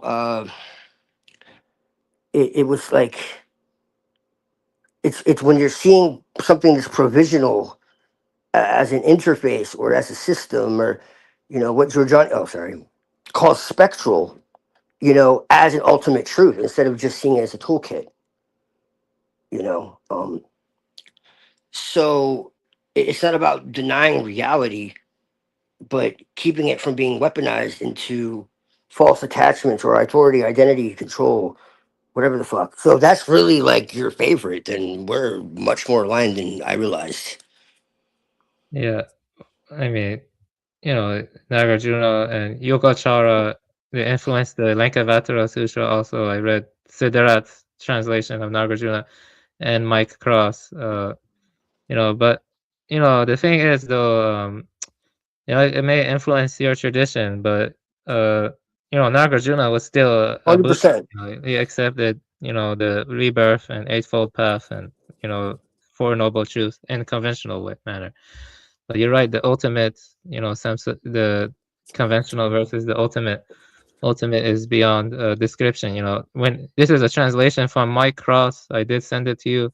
When whatever one grasps with, whatever grasping is, the one who grasps and what is grasped, all are melted away or emptied out. Then grasping goes unfathomed. So it's simply about, how the reification and the hypostatization. And, like Nagarjuna talks about how we appropriate thought streams and then we use that for self-identification. But the appropriation is empty, I mean, it lacks intrinsic nature. It's empty of underlying essence. But the thing is, this is only conceptual understanding, actual meditation or koan practice or whatever that's, like Zazen or something is different. So like, but it's like, skillful means to ending the conceptual proliferation, to ending the grasping mind and stuff. Yeah. So yeah. Anyway. So yeah, I would say that emptiness defines all phenomenon. Lacking intrinsic nature. That's between annihilationism and internalism. I would say all sentient beings have Buddha nature, but the goal of life is to, at least in most of Mahayana or Zen, is to end rebirth. Because in the Lankavatara Sutra, it talks about repository consciousness, which is the storehouse consciousness, which contains traces of one's grasping or the habit energy that can influence one's projections. And as like the Lankavatara Sutra says, all projections are just perceptions of the mind, and it's due to grasping and the habit energy, and that can influence the sprouting of the next life. So there is a rebirth, and I think I experienced rebirth, but I mean past life resurrection. But yeah, it's about ending rebirth, and stuff, because ultimately, while all sentient beings have Buddha nature, life is defined by dukkha when we try to cling or grasp onto phenomenon and stuff.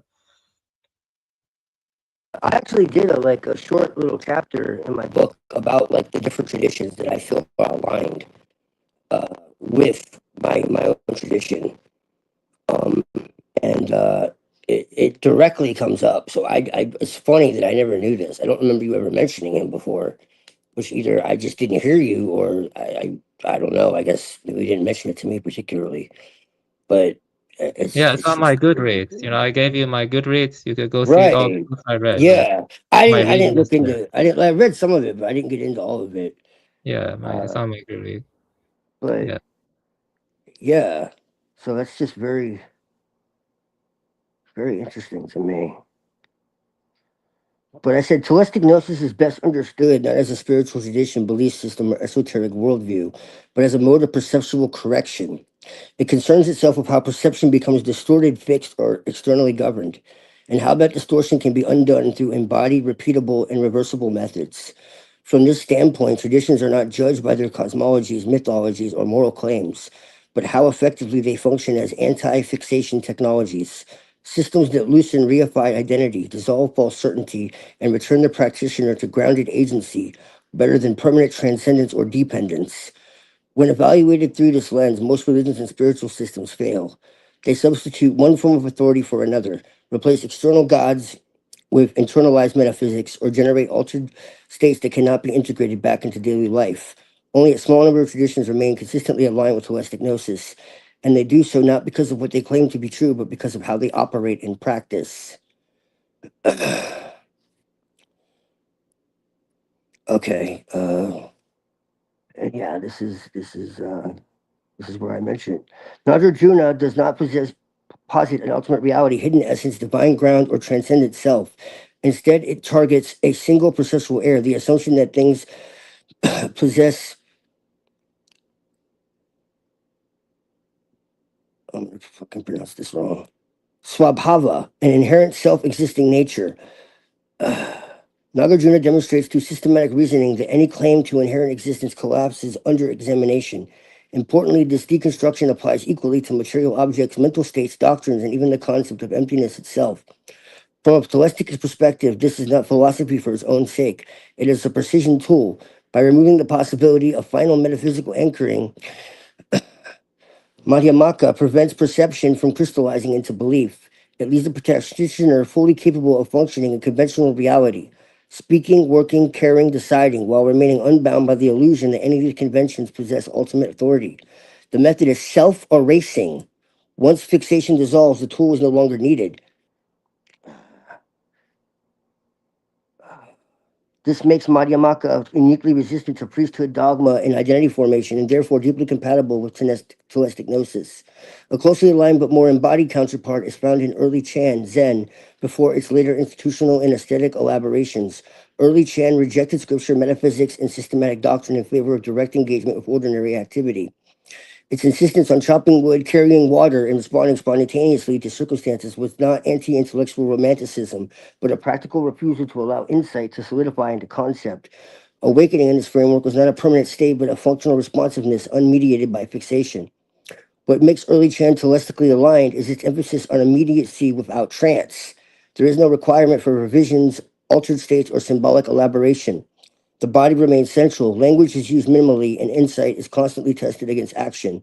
When later Zen traditions began to romanticize enlightenment or reify no mind as an achievement, they drifted away from scholastic grounding.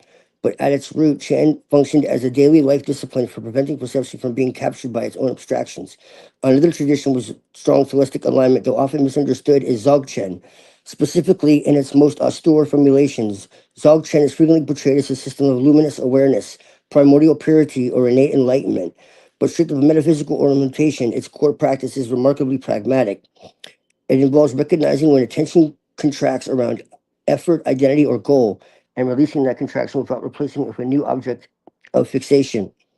At best, Dzogchen is not about maintaining a special state of awareness, but about repeatedly interrupting the reflex to solidify experience.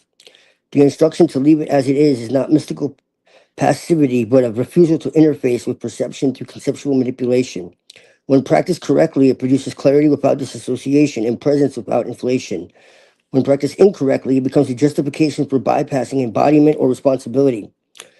The telestic distinction lies in whether the practice includes an explicit return to baseline functioning rather than lingering in an elevated perceptual mode.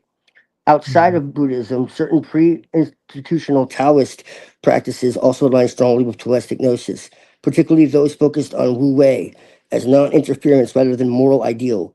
Early Taoism treated reality as a dynamic process that could be improved through imposed order. Well, I have some issues with what you're saying. First off, I mean, it's fine what you're doing. It's your own system. You can do what you want.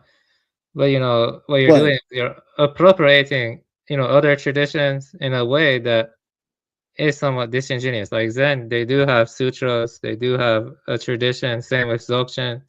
Taoism is a bit more difficult because I haven't studied Taoism. Taoism a lot. Taoism is everything. It's astrology. It's magic. It's man. like I know that. I've read Tao Te Ching. I read Shang Tzu. But I'm saying the actual traditions. There are many different schools of Taoism. Yes. They do internal alchemy and Yes. other stuff.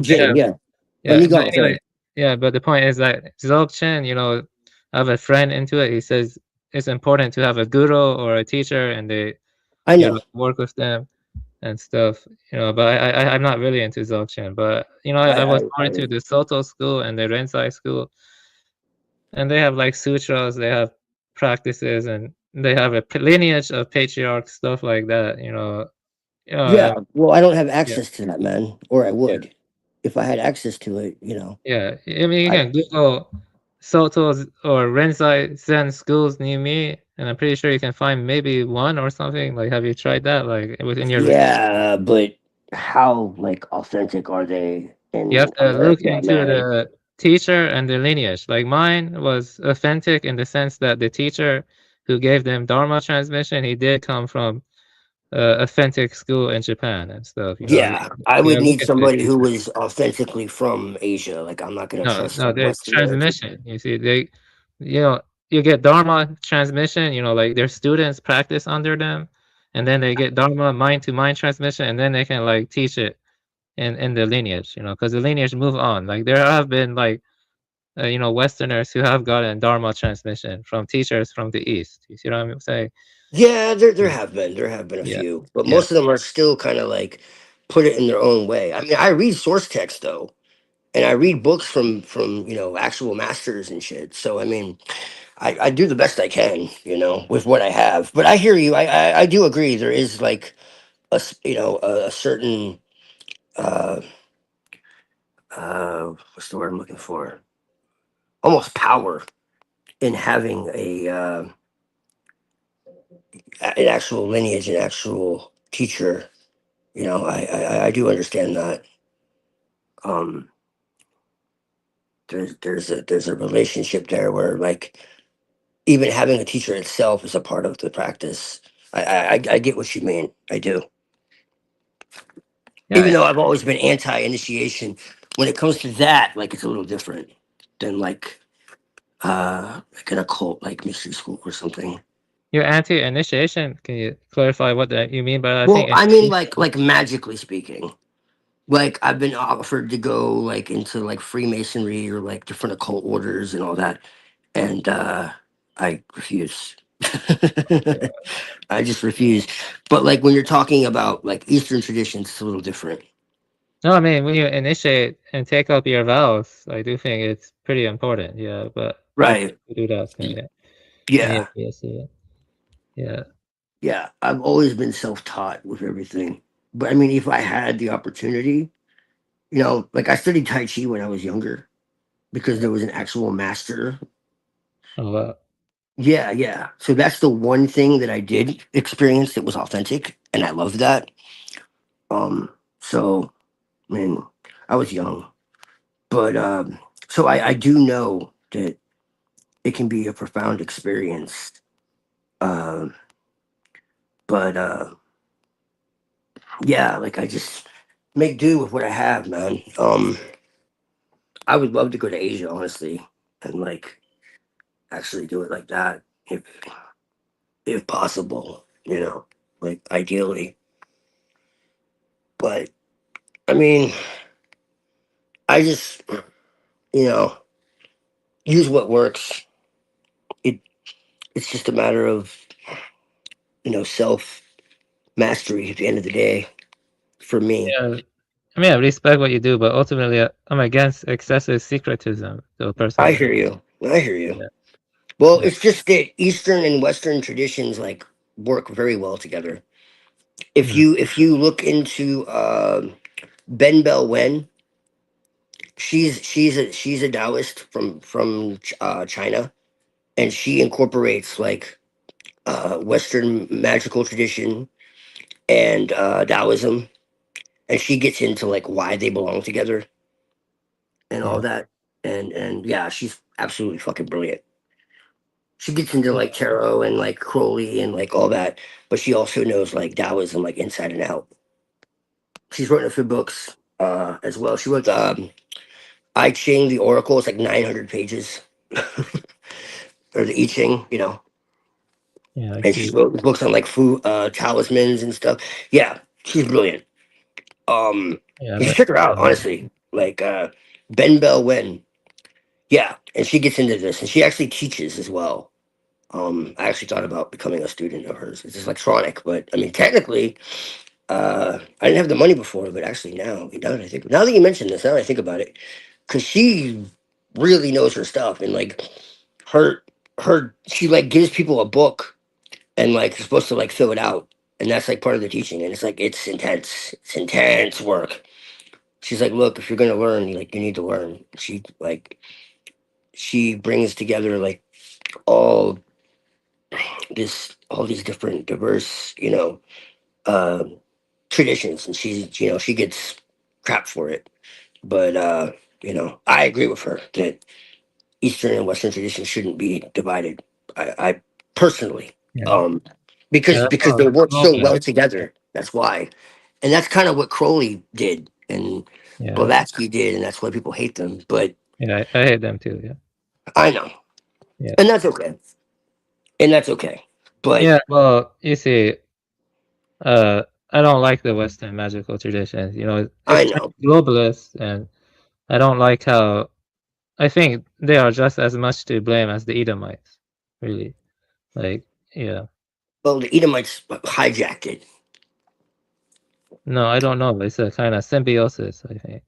Well, it is now, yes, because the hijacking became a cooperation, most definitely.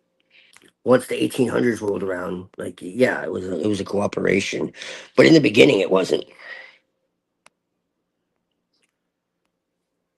I think every group civilizational sphere should stay in its own and stuff, and be respectful of boundaries.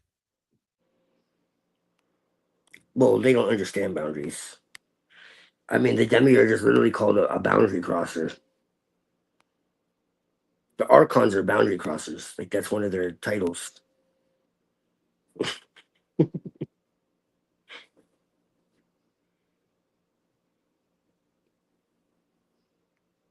Yeah, I think everyone has their own approach and such. But mixing East and West, that is globalist. In nature, you see what I'm saying? If you do it politically, I mean, in the sense of I'm talking about on an individual level. Individual. Let's see. Yeah, I'm not talking about anybody else. I'm talking about on an individual level. Practically. You're going to see there's going to be a hodgepodge of everything in the future. You're going to have, the Cleverly plan isn't just for you, it's for the whole world. You see what I mean? You get what I'm saying? That's what's happening. That's why I don't like making any country or any group the center of the world anymore, because it's like a global phenomenon now. You see what I mean? It's global and it's interconnected and stuff. Yeah, that's nice.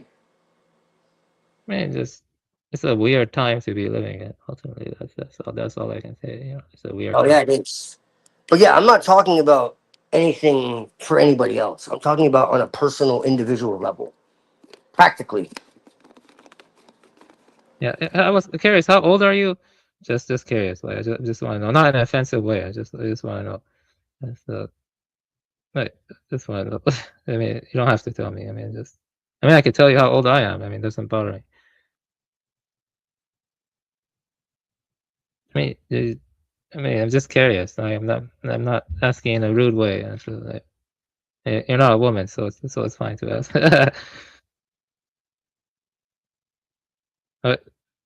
Did you cut off?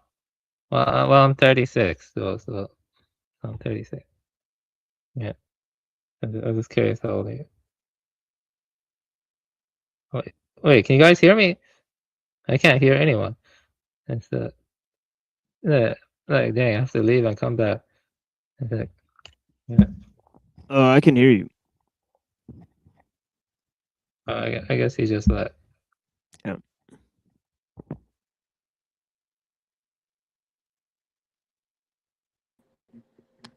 What?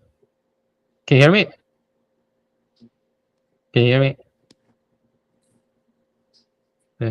Work out your audio issues. That's or maybe it's the StreamYard. So I guess.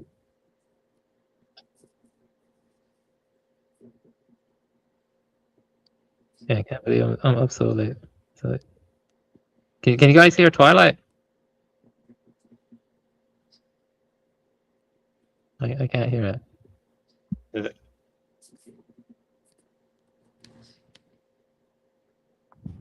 Yeah, I can't hear him.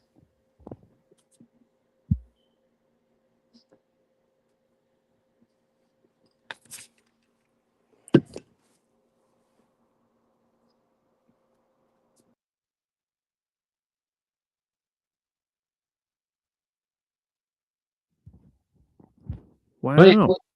What do you think about mixing a bunch of different stuff from various traditions into some kind of secretive cult, TML, like not cult but system? What do you think about that?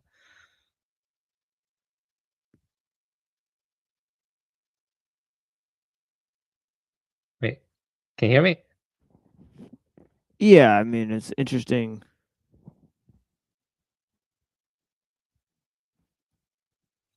You think it's bad, or do you think it's good, or do you think it's okay, depending on the person? What do you think, like in terms of modernity and the globalism?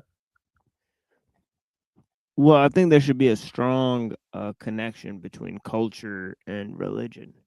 Yeah, I think so too. Yeah. So maybe if the ethnos is connected to the religion, you know, on a more basic or primary level, then the cultural expression, right? Not to say that you can't have different countries that are the same, you know, religion. That's happened for a long time, right? But usually their expression of that religion was tied to some cultural framework, right? So yeah, but the thing is, throughout the ages, it can change. You know, like Afghanistan used to have a lot of Buddhists, like Balkh, and even they found Buddhist statues in Iran, like they excavated it in the south of Iran. So that stuff was wiped out by both the Zoroastrians and the Muslims, so the Buddhists and the Mongols, yeah. So they're gone now. So yeah, but you know, I think after communism spread in the East and also Meiji era Japan, I think Buddhism is no longer strongly believed by the East as much as in the past. Like, you know, like you have people like Dojin and you have people like Nichiren. Nichiren is kind of controversial. You know, Nichiren was a part of a different kind of school, and you know about Nichiren or no? Or Nichiren? Not much. Yeah. Yeah, he basically was more into the Lotus Sutra, and he created a school called Nam Ryo Ringi Kyo, which is called Devotion to the Mystic Law of the Lotus Sutra.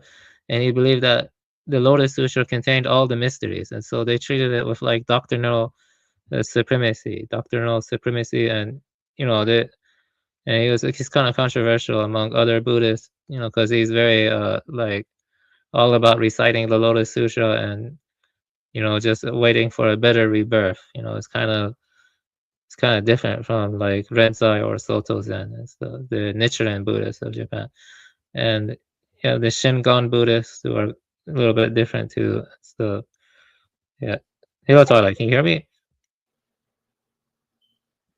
Yeah, I still can't hear it. So I have returned. Yo. Yeah. Yeah. Tell Satan. Okay. You can hear me? Yeah. Okay.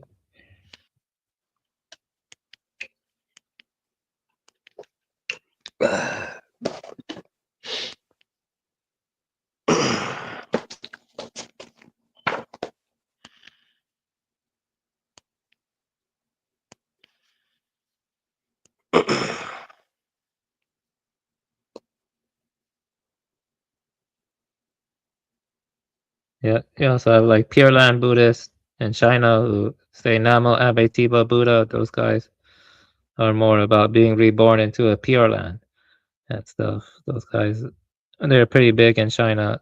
And you have Nichiren, like I told you, in Japan. But yeah, different schools. And the main schools in China were Tiante and Hoyan, which are like the schools that help develop stuff like ideas like interpenetration or endless net. You know, in India, you had Yogacara, you had Madhyamaka, you had different schools.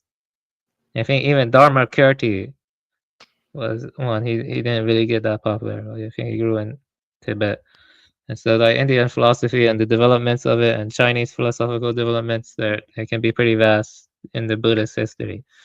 And so, in Central Asia, the biggest form of Buddhism was Sarvastivada, which went extinct and stuff in Afghanistan and stuff. Those guys thought dharmas exist in past, present, and future as an element of being internal. The dharmas, you know, the Sarvastivada. But the Madhyamakas argue dharmas are provisional and they lack intrinsic nature. You know, like we were talking about. So they don't have an element of being internal, and do not. And in Madhyamaka, Nagarjuna, Nagarjuna's school was called Madhyamaka. You know, Mahayana was a mix of like Madhyamaka and Yogacara. Yogacara is like mind only school of Buddhism. That's the that's the you can get lost in Indian philosophy and I know a lot about it. I took a class and I read some books and stuff. You know, you had Indian materialists. They were like called Travakans.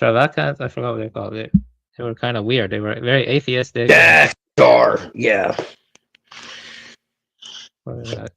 I know what you're talking about. Yeah. Yeah, Charvaka.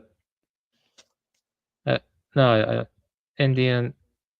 I forgot what they were called. Yeah, I see here. How you spell it? Yeah, what the fuck were they? Oh yeah, Charvaka. Yeah, Charvaka. They were a materialist.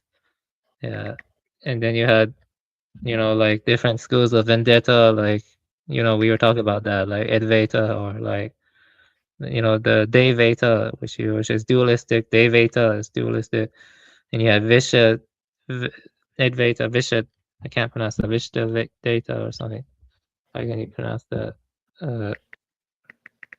Yeah, Vishta Devata, Vishta Devata. Yeah, that one is more qualified non-dualism. Yeah, qualified non-dualism for.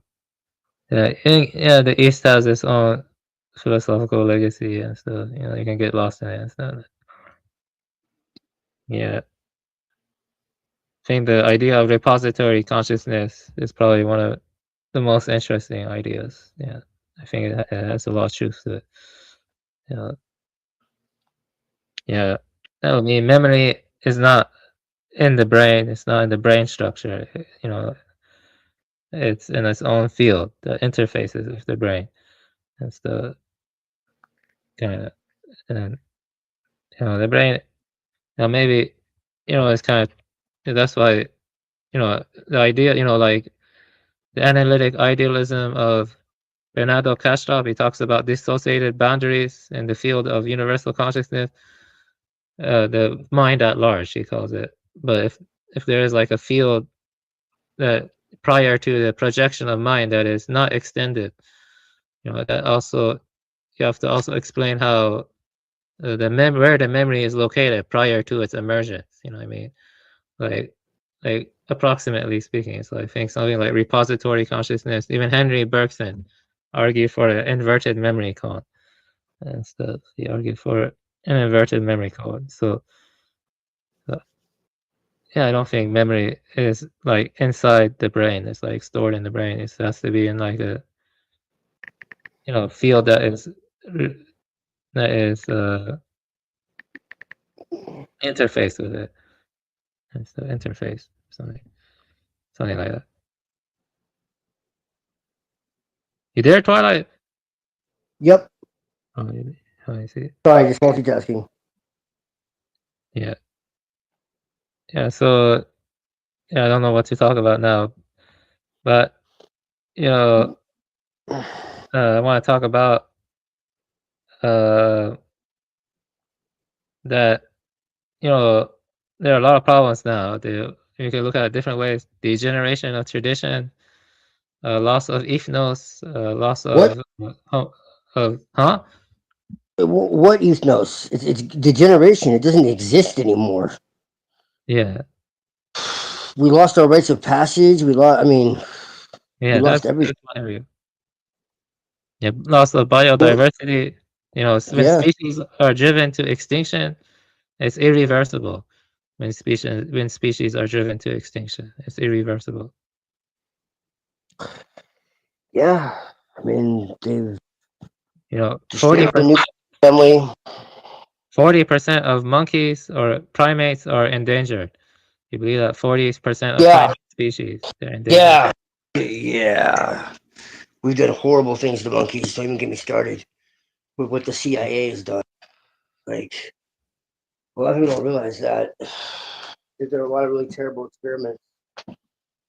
You know, Who cares? They're just stupid monkeys, like, you know. But that's fucked, man. Yeah, I mean, I did talk about this stuff a lot though before. It gets kind of repetitious. Sorry, but like, I did talk about also the I mean, I don't know. dolphins.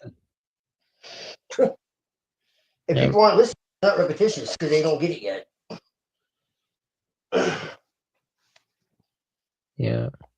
You know.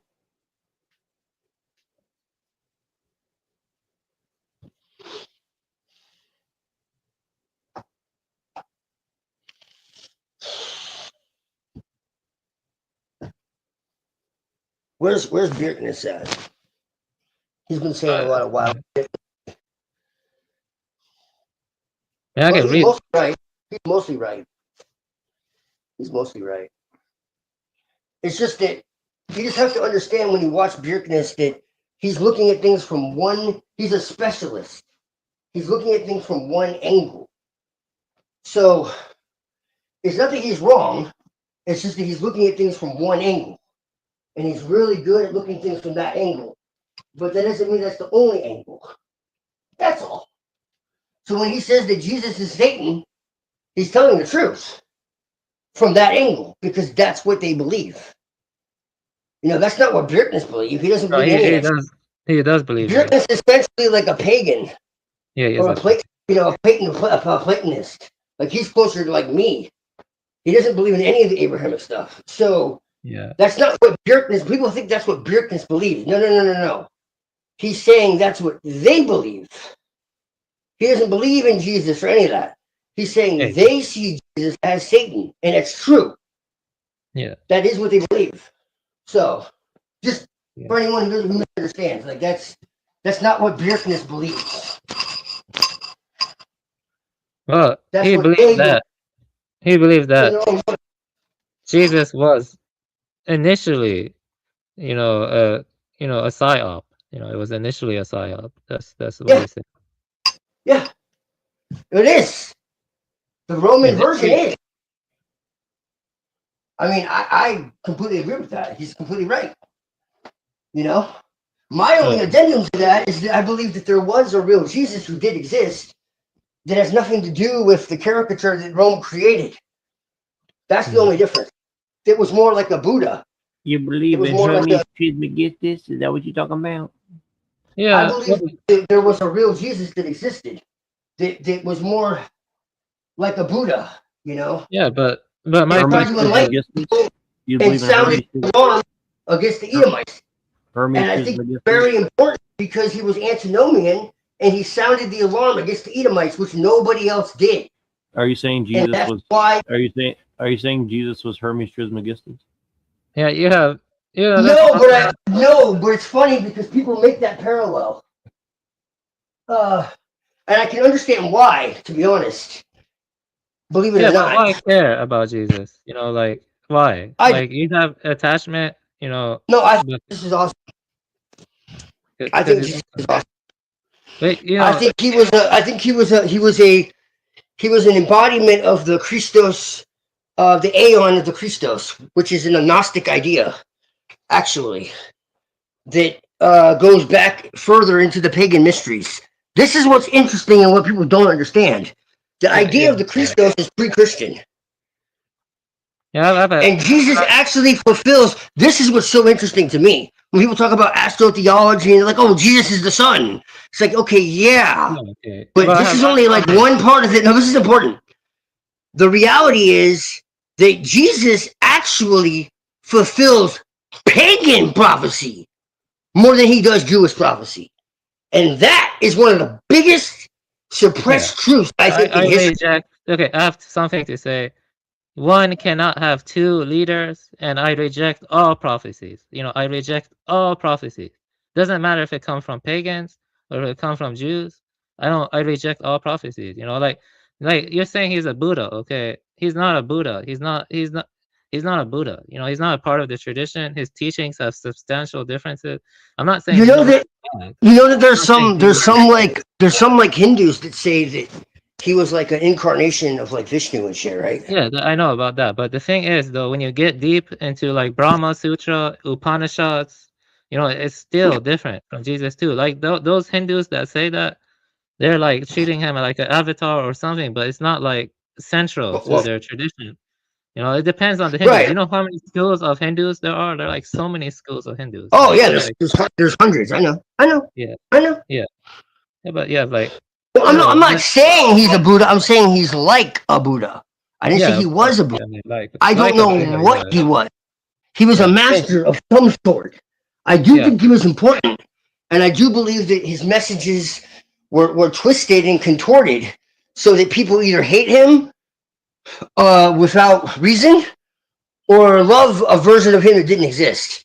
So I think there's meant to be this dichotomy without actually understanding what he really represented.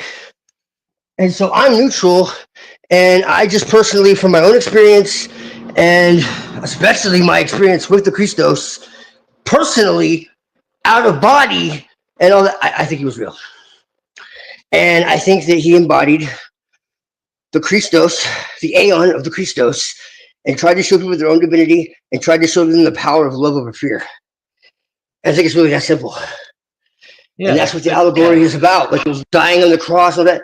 It's talking about the death of the lower self and the overcoming of the world and the world's illusion, and to go beyond that and to go beyond the temptations of the world. And it's very, it's very much about emptying the self, and there's profound implications. But this is not based on something I read. This is based in my own experience with what I can only call the Christos, that has zero to do with the religion of Christianity or Judaism.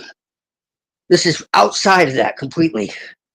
And it goes back to what I talk about with, like the books of you and like the apostle, like the Acts of read the book, The Acts of John. It was a Christian apocrypha that was taken out. There's text where Jesus is talking about Mother Earth, and all this type of thing, and like parasites and how they can infect the body, and then by infecting the body they infect the mind, and there's so much stuff that's been covered up that is like completely alien to the Romanized version of Christianity that, as far as I'm concerned, came afterwards. Because there were Christians in Britain and Ireland particularly, and Syria way before Rome. So what I'm saying is it's a great conspiracy, and that the Jesus that is preached by Rome is almost antithetical to the real Jesus that actually existed. So the Jesus of Paul essentially is a subversion of the actual Jesus who lived. And I believe that he was an embodiment of the Christos archetype.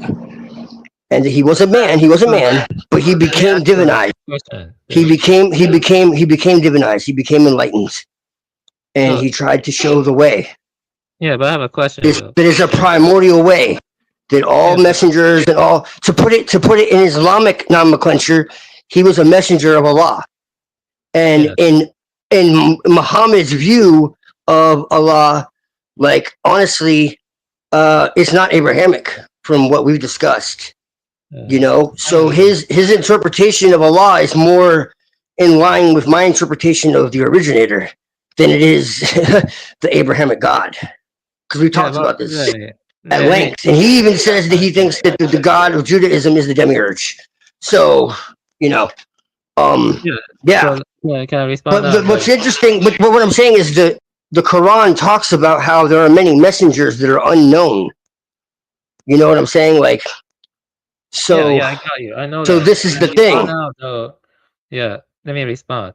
Okay, so and Hindus talk about how everyone is Hindu; they just don't know it, and they accept all religions. So I actually respect Hinduism because they say that everyone is Hindu; they just don't know it. It's like Baha'i or something, but Sanatana Dharma, and Buddhism came out of Sanatana Dharma. No. You see, What was the response? Because it became corrupted. You just why you say you're a Gnostic, but not a Gnostic Christian? Because it sounds like you're a Gnostic Christian. You know what I mean? Like that's because like because I'm a pagan. How can I be a Gnostic Christian? Just because I accept that Christ is a principle of reality, it doesn't mean I'm a Gnostic Christian. Because Christianity is based in Yes. Well, how could I? Well, I can tell you this: no Christian will tell me I'm a Christian. That's for sure. If I work with Lilith and what you're saying sounds like Lucifer and it sounds like Valentinian. Have you read the Valentinians? You know about them? I reject them. Yeah. But don't they believe in Sophia and like a non-duality and Christ and stuff? No, they don't believe in non-duality. That's why I reject them. Because they believe in a duality. They believe in a struggle between spirit and matter. Yeah, I guess so. I'm not Christian because I don't believe that Jesus is the only way to God. I don't believe that he died for my sins and all of this. I don't believe. I reject all that. I don't believe in the salvationist redeemer, like John Lamb Lashley's out. Okay, yeah, they're qualified. Yeah, you're right about the Valentine. But the older traditions, like before being introduced to Christianity, like Vendetta or the Buddhist or the Dharma or whatever, they don't really like care about Jesus. Like he's not a part of the tradition. Like I don't see Jesus in Buddhist literature and stuff like that I've read. Right. No, I know. Well, there's some Hindus that accept Muhammad. Yeah, well, yeah, that's true. Yeah. So what I'm saying is, I'm not saying this is a fact. I'm just saying that there's a diversity within everything. Well, yeah, but let me think. Like, what do you think about the Nestorians? So I'm just curious. The Nestorians, because I've heard about them, but I don't know a whole lot. I'll tell you who I do think is interesting is the Mandeans. Yeah, they reject Christ, though. The Mandeans reject Jesus. They don't reject him. They say that he wasn't the actual teacher, that it was John the Baptist. Yes, that's right. Yes. Yeah. Yeah. They reject him for John the Baptist. Yeah. Yeah. That's right. Yeah. And the Nestorians had heavy presence in ancient China. Nestorians, and they also had heavy presence in Iran. Okay. Yeah, and I think maybe the Goran was. There's a theory that initially it was a Syro-Aramaic Nestorian text that was, later they made some, like virgins in heaven translates to grapes on a vine in Aramaic. Did you know that? That makes more thematic sense in that. That does make sense. Yeah. Yeah. Yeah. It's like you can read. It's like Christian Luxembourg. He talks about that, and I haven't looked into it that thoroughly, but well, divine, divine, literally divine. What is divine? It talks about how the divine is holy. So it sounds like wordplay, but it's not. Like there's actually something there. And the grapes were considered holy. The grapes are used to make the wine and all of this. And it goes back to Dionysus and yeah. Yeah, I see it. Well,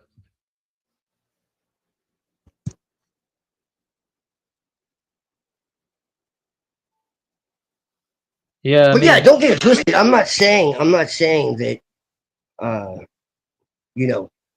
any of this is true. Don't get it twisted.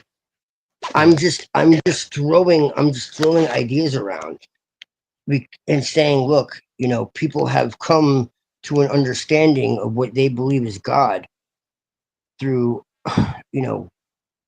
many different avenues. And outside, the main point is outside of priests, that's what interests me. If somebody is given an idea of God by an external authority, that's something different. But if they have an experience themselves, who am I to say, whether or not that's valid? And so that's what I'm saying. But let me say something with I will say that, with civilization, maybe civilization was a mistake. I don't know. But, maybe having priests, in older civilizations help give moral fabric. So that way we wouldn't have experience like right now, whores and Instagram totes, they're being paid more than like people who actually want to do good stuff. See what I mean? So like, yeah, yes, that's the opposite kind of problem.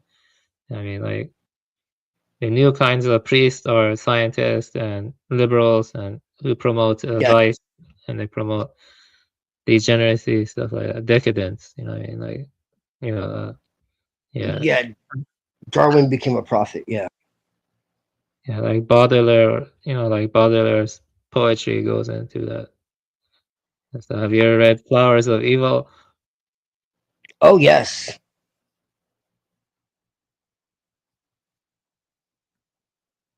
Did you say that's close to Lilith? Lilith. Not quite. I mean, well, maybe a darker aspect, I guess. Maybe. I don't know. Maybe she's really pissed. More like her corrupted form, like not her original.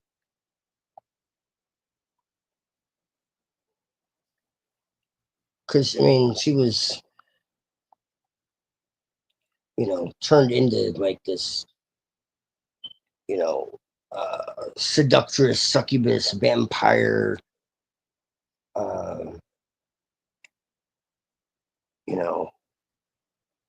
night demon.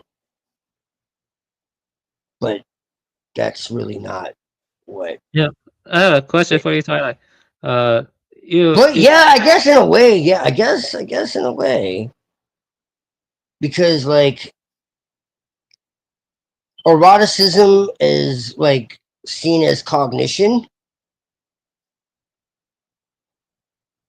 so it's like it's about revelation. It's kind of like epistemic, so it's not seen as like moral or informational. It's not, Lilith like does not bond, reproduce, or sanctify. So it's like idealism is like kind of stripped away, and it shows like what is actually desired, what is wanted, what is feared, and how it hides. Like the whole Christian Redeemer complex, like I was saying, it's like suffer, repent, ascend. Lilith is kind of like perceive, choose, and remain sovereign. So it's not like pain is not salvific, which is the Edomite virus.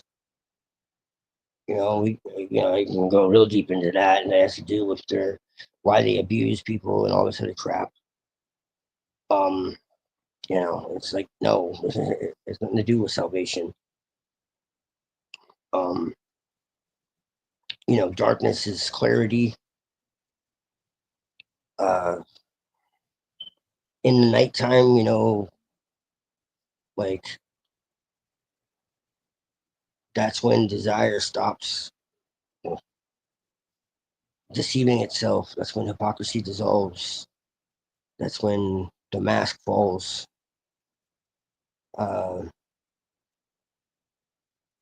In Baudelaire, like women provoke, they mirror, they expose, they annihilate the ego. So it's very like initiatory. So actually, I take it back. Actually, yes.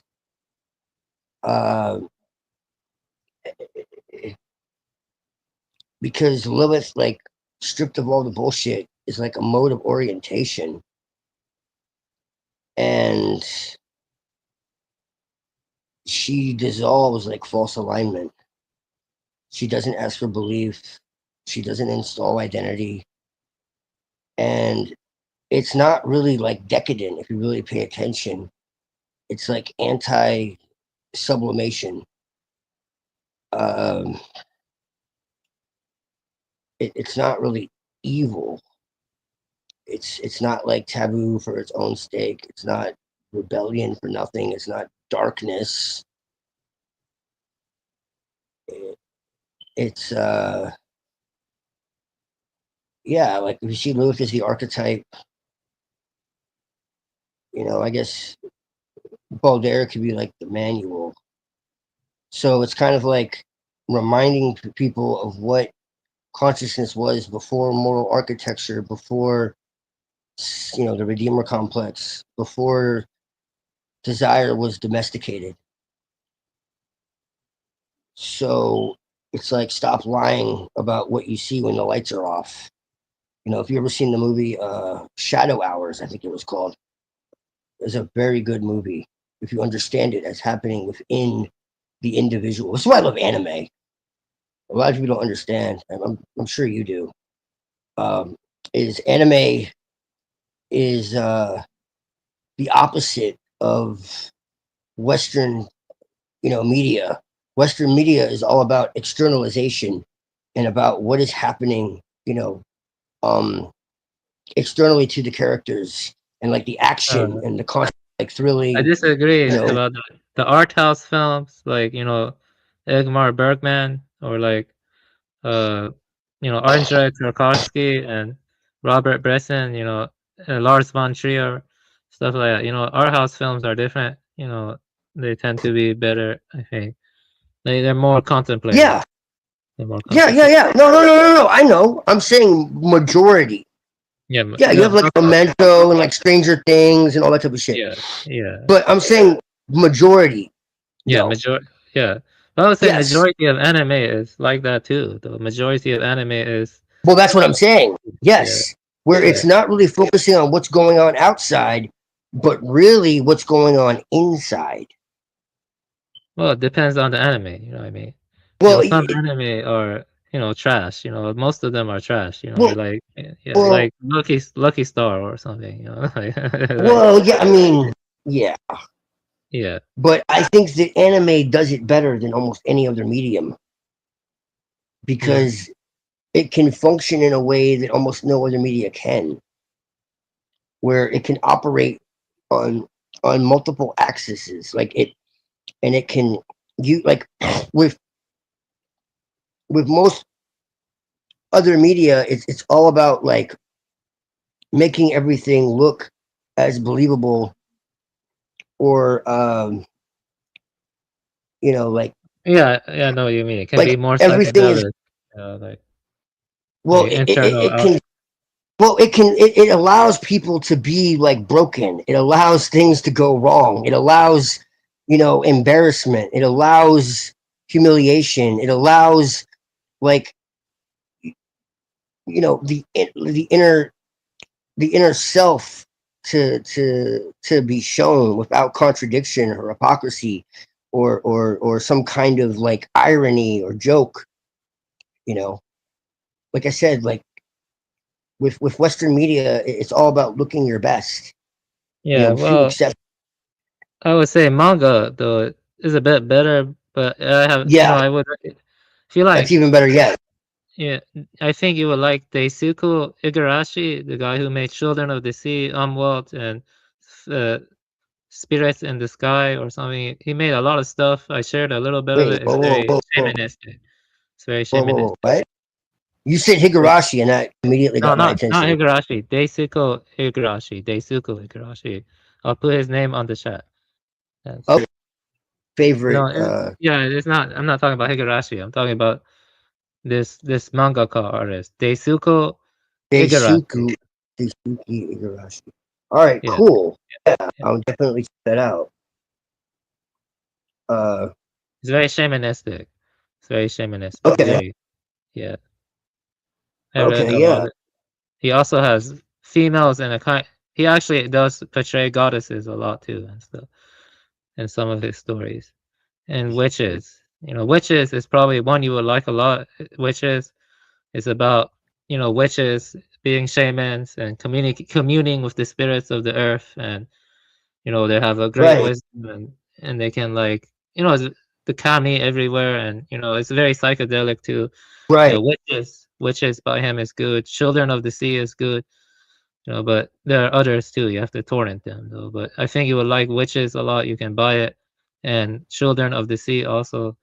Those two, Witches and Children. Yeah, it's very much like Mushishi and stuff. Okay. Yeah. Yeah, I put it there for you. Yeah, I do like the more. I used to be more drawn to animism.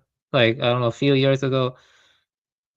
I don't know as much as now, but because I do care about the preserving the biodiversity, helping nature. I do think if you care a lot about nature, you should read more about all the environmental issues and stuff like. There's a lot of issues that it's good to be aware of. Oh, I know. Yeah, for that, I recommend Pentti Lukola as an intro to that. Pentti Lukola. Yeah, his book "Can Life Prevail" is very good and stuff. He was a Finnish guy. He was Finnish, and yeah. Let's see. Okay, I found it. Okay, check that out. Mystery, Sin, and Supernatural. Okay, cool.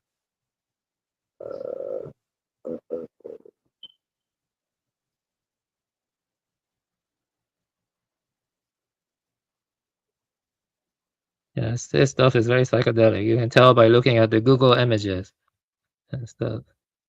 Right. Yeah, I shared it before actually.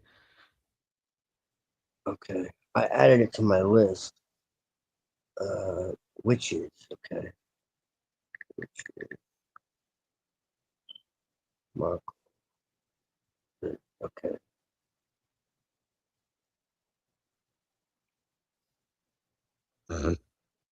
Sweet.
Have you heard of Eden?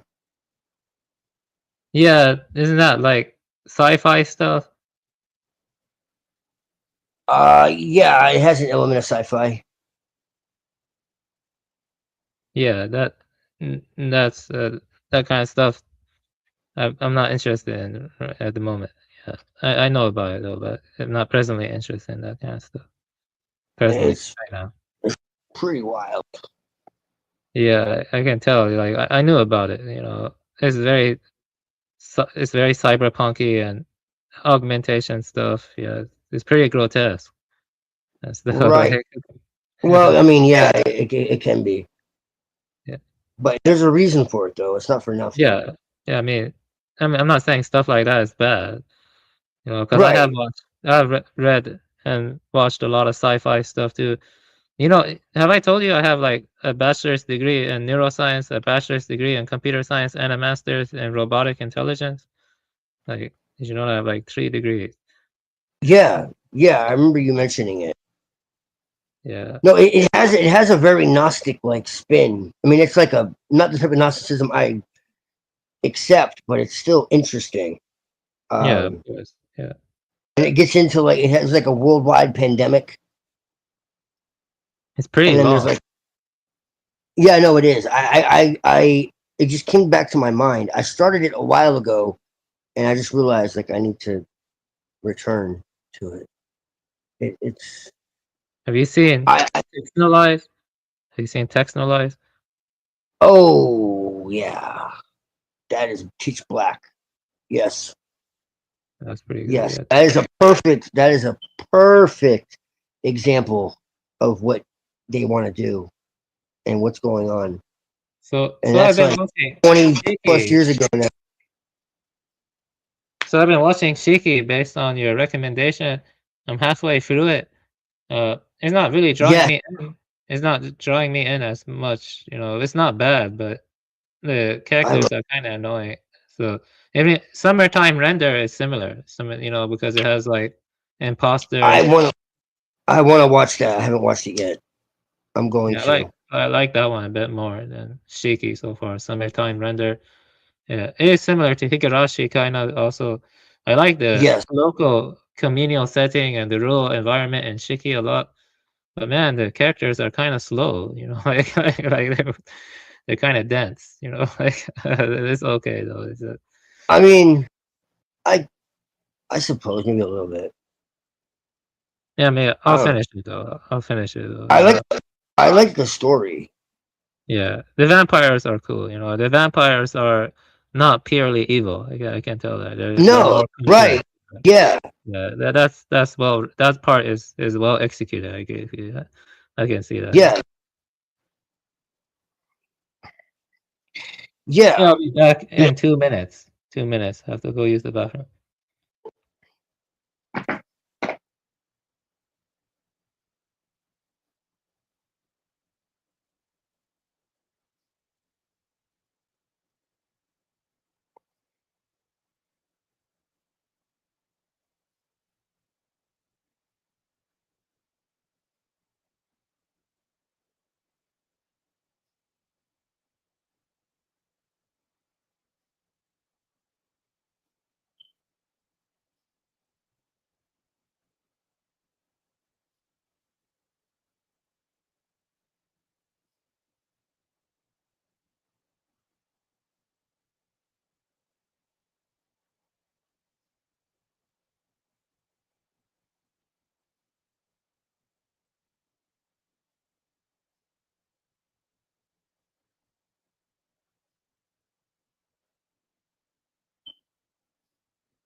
I'm back. You there? I'm back. You there?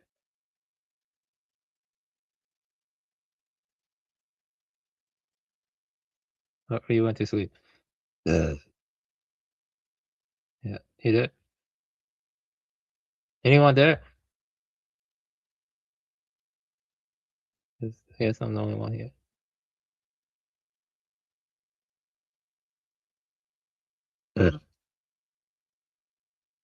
Yeah. I'll still be here for like 5-10 minutes. Then I'll go to bed.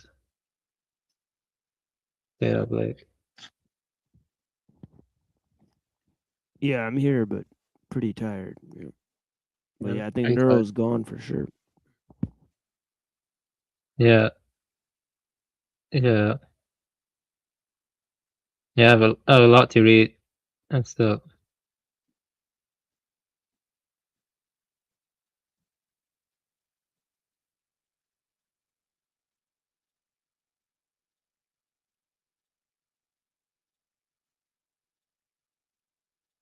Yeah, yeah, and like a few months can when I make my channel. You think you can talk to Scribina on my channel?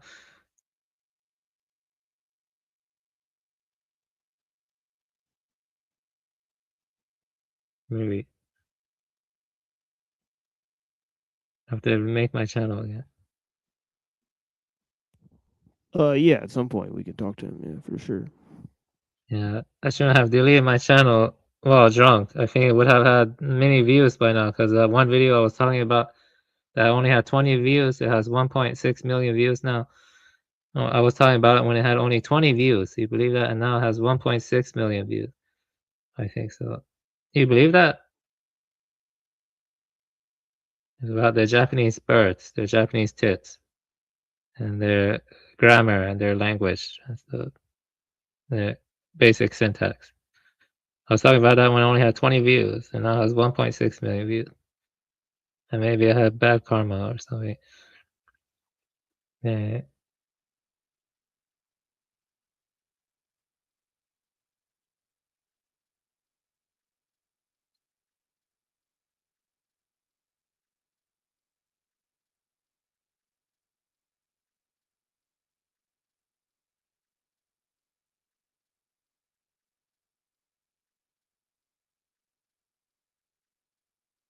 Yeah. And had bad luck.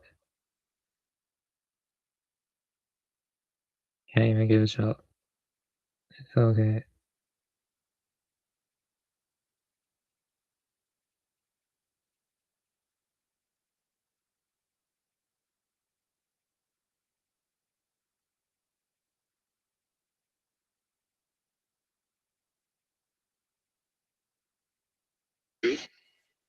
During the war, if they had orders to round up partisans, communist partisans, and they just happened to be largely Jews, they would kill them without batting an eyelash, I would hope so.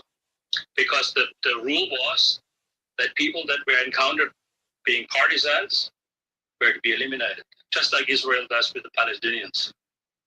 You know? The let's say, historian belief that we share and you don't, probably. Well, it just depends on, there's a book out called The Founding Myths of the Israeli State.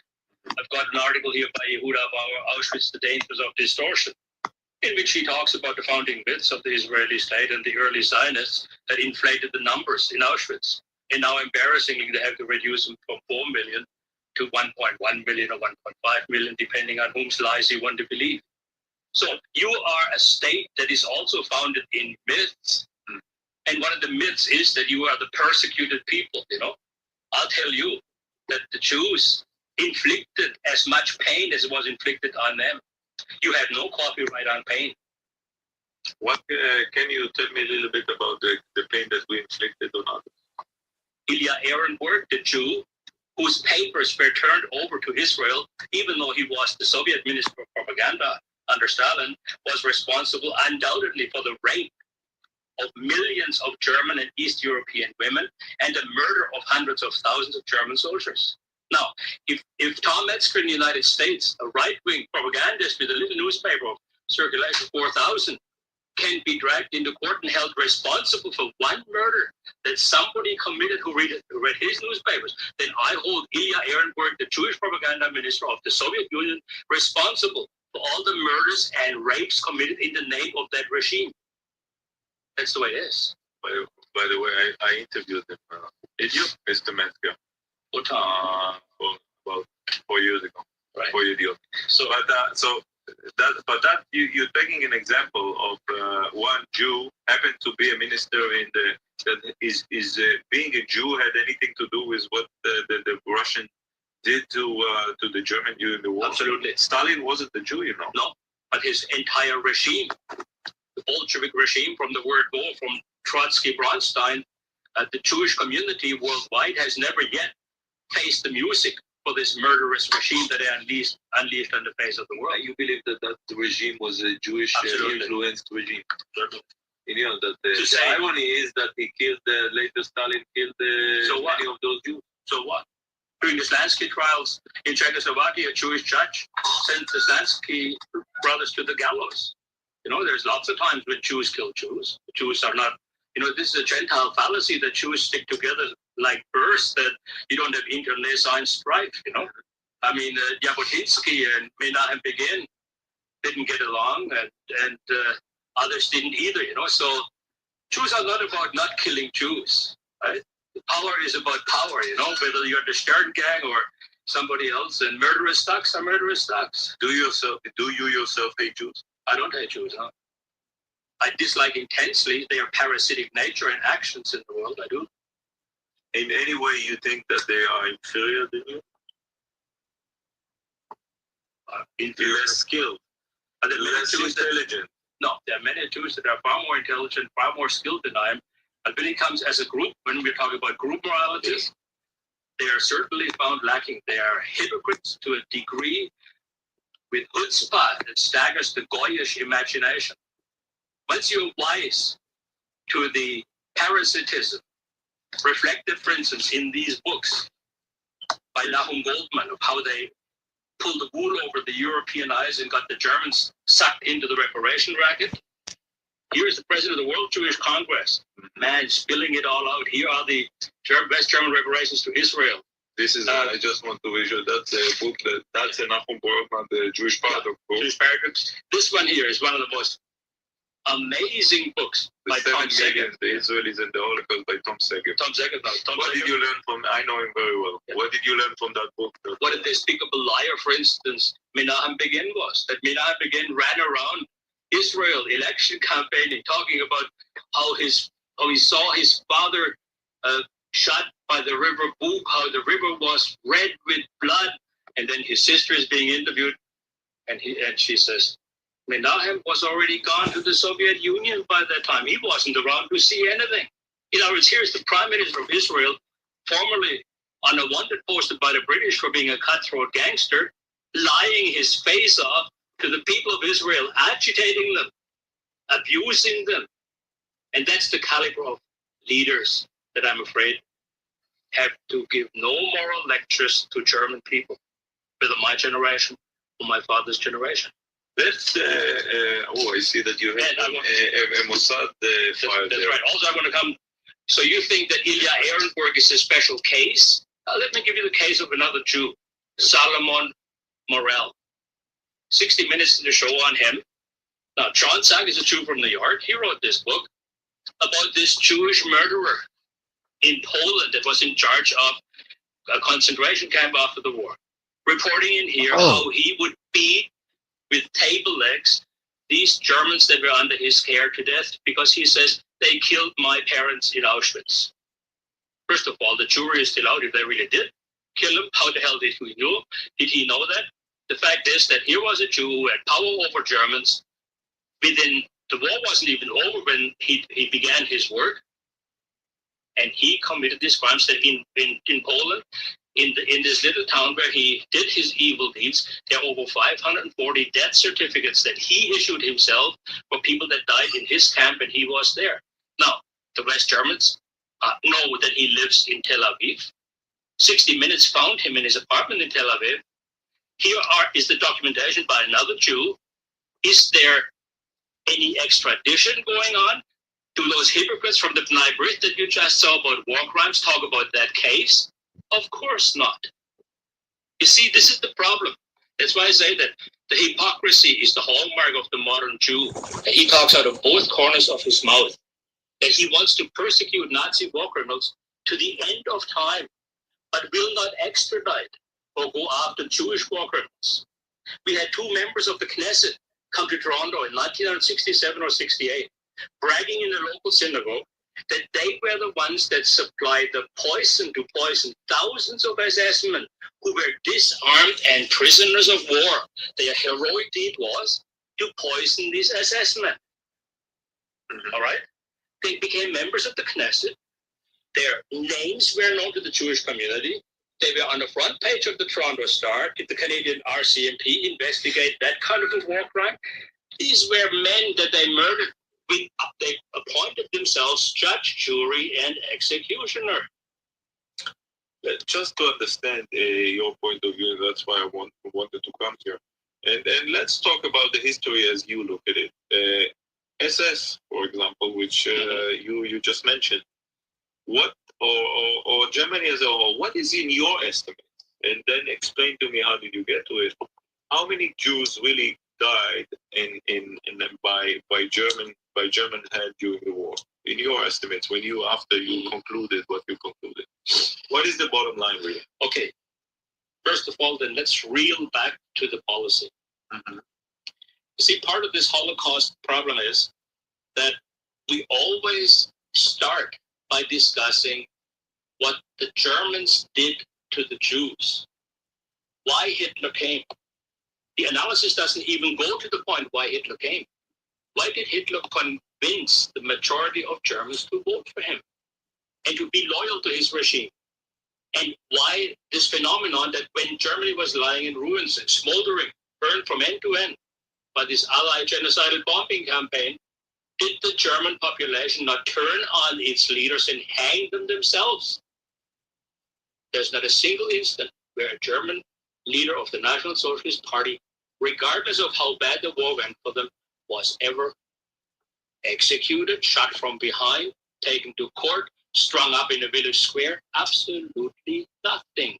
It took the Allies 2 years to rig up their kangaroo court in Nuremberg to do these judicial murders. Now, nobody has ever analyzed why the German nation that had more Nobel Prize winners and more famous researchers and scientists and was one of the best educated countries in Europe turn on the Jews. Why did these good Germans turn on the Jews, who had more Jews living amongst them than even percentage-wise live in the United States today? Why was that? I'm sure Jews never asked themselves this question. I'm sure I get the answer from you now. Yeah, I can give you the answer. Please. Because they displayed the same voracious ethnocentrism, power grabbing, influence peddling, buying of politicians, dominating of the public airwaves and the public media in Germany and so on, that they display in the United States. And I'm not much of a prophet, but that much I can say based on history, that in the United States, mark my word, you will have Weimar conditions and you'll have solutions to the Weimar conditions. It'll be very similar to what happened in Germany. You mean the final solution will be repeated in the United States? Whatever the Holocaust war, you've got one in your future. Really? That's right. Why? Because how soon, by the way? How soon? That depends entirely on how long the people, the power structure in the Western world is going to stay on top. I mean, if you look at East Germany, how quickly it collapsed, or the former Soviet Union, how quickly it collapsed with all its secret services, spy agencies, NKVD, and Stasi's, it imploded so quickly, I have no idea. But there is no doubt in my mind that if you look at history and the trends in history, the United States is heading in the same direction. And there's only one difference. In the United States, there are enough guns out on the street and enough lawlessness in the public and a revolutionary spirit that founded that republic. This is not Germany, where the only people that had guns were hunters and soldiers and policemen. The United States is armed to the teeth. They have a spirit of revolution in their blood. They are heroes, are people who turn against what they call tyranny and foreign occupiers and so on. Would you, when the day will come, it will be a happy day for you? It will be not a happy day for me. I believe in karma. I believe in karma. I behave every day knowing that my karma will catch up with me if I were to lie to you and sit here and mealy-mouthed tell you stories that in my heart are not true. That's why you, as an Israeli whom I never met before, most likely will never meet again, I'm witnessing before my God, my conscience, my concept of philosophy of life, exactly what I feel like, because I hope that history sent you here and that you will go back to wherever you go and say, there is a guy in Canada that has paid the price, being bombed twice, being burned out nearly twice, have been hounded by the Jewish lobby into jail cells after jail cells and court case after court case. And maybe he, our enemy, is holding up a mirror to us that would be very worthwhile to look into. So that's my point. Going back to the question and I asked you, and you basically put the pretext to what happened in the World War II. I'm saying to you that Adolf Hitler was an organic outgrowth of Jewish behavior and Jewish ethnocentrism in the heart of Europe. So Jews invented Hitler? No, Jews created Hitler. Really? That's right. Because there is no anti-Semitism without Semitism. The one presupposes the other. Anti-Semitism only arises, and I'm not the one who invented that. Look at Theodor Herzl. Study Theodor Herzl's concept, And every time when Jews were unhappy and wanted to have a place of their own and express themselves and so on, a reaction set in. Why not? They were the way they behave, irritants, and so this is what anti-Semitism means. First there is Semitism, and then there's anti-Semitism, which of course is a misnomer because the Khazars of Israel are not Semites, but nevertheless we're talking about the propaganda term anti-Semitism. So Hitler was created. What did Hitler, and eventually in your mind, after your research, was there a final solution? No. The final solution that people talk about, that the Germans had envisioned, was a Europe without Jews through emigration. Every document that I've ever seen points in that direction. And to say that Hitler had this idea of the final solution, I remember Pierre Elliott Trudeau, Prime Minister of Canada, giving a speech here in Toronto in one of the sports stadium when he was running for election. And he had the final solution to unemployment. That was to give people work. So he had no plan to gas the unemployed. And Hitler never had any plan to kill the Jews. During my 9-year legal trials here in Toronto, reflected in this thick red book here, 12,700 pages for the last trial, 7,000 pages for the previous trial. Raoul Hilberg, Pope of the Holocaust Promotion Lobby, never once could produce a Führer order. Now, Hitler had orders for the euthanasia and everything else that he did. Why should he be afraid not to have an order to do the most important thing? If that's what the Jews say was the most important thing, that he could get rid of the Jews, he should have proudly made the proclamation, framed it, and have it in every German government office. Why did he care for history not to record that he wanted to exterminate the Jews? But there is no such order. To this day, all these Holocaust hypocrites to the contrary, not a single Führer order has been found. And to the embarrassment of Raoul Hilberg, who perjured himself in my first trial, in the footnote of his second edition to his book, he removed the idea of a Führer order.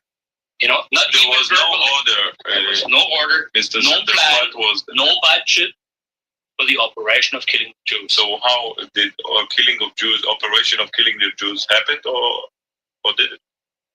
There were cases of Jews being executed. There was a policy of incarceration for certain Jews. Not all Jews. There were over 5,000 Jews alive in the capital of Adolf Hitler's Germany at the end of the Second World War. They got even their food ration cards. In Berlin? In Berlin. And they had a functioning synagogue until the Allies bombed it. It was a rabbi that came in by train from Prague to perform marriages, bar mitzvahs, and so on. Concentration camps existed? Of course. Of course, but not for Jews. The population of the concentration camps in Germany, in Dachau, for instance, when the Allies took it over, 29th of April 1945, the percentage of Jews in Dachau, which was then touted by Hollywood to be the big extermination camp, was less than 12%. And in Auschwitz, the grotesque numbers that are now being flung about, first it was 4 million here. Before my trial, 4 million people suffered and died here at the hands of the Nazi murderers between the years 1940 and 1945. And then comes my trial, where for 2 weeks we talked about numbers with Raoul Hilberg and the others. Look, nothing is on the tablets anymore, because the Poles finally saw the light, a little egged on by a worldwide media campaign through internet, television, satellite broadcast, radio broadcast, and so on. And now it took them till 1995 to agree on another set of lies. Another set of lies. Yeah, right. So now, here they say it was 1.5 million, 100 millionen. And in the other articles that I have dug out, we have here Daily Telegraph, Auschwitz death reduced to 1 million. What was the number that you included in there? It's I was a kid of 6 years old. I am saying to you, in the founding myths of the Israeli state, I'm saying to you, if I was a Jew of your age and younger, I'd be extremely careful what kind of history my elders passed on to me. Right. In the form of lies. Mr. Zundel, I'm then asking you. You are the one that asked that. In my court cases, we asked David Irving, we asked Dr. Forison, the French revisionist, and all of them came to the conclusion. Irving said that fewer Jews died during the entire war than we British killed in one bombing raid on one German city in one night, namely Dresden. Dr. Forison, do you accept that? Absolutely. So you are saying now that thousands of Jews, maybe? I am saying that died as an influence of the war. See, we have to be careful about died the influence of war, like illnesses and bombing raids, the illnesses in Theresienstadt, for instance. You take each one.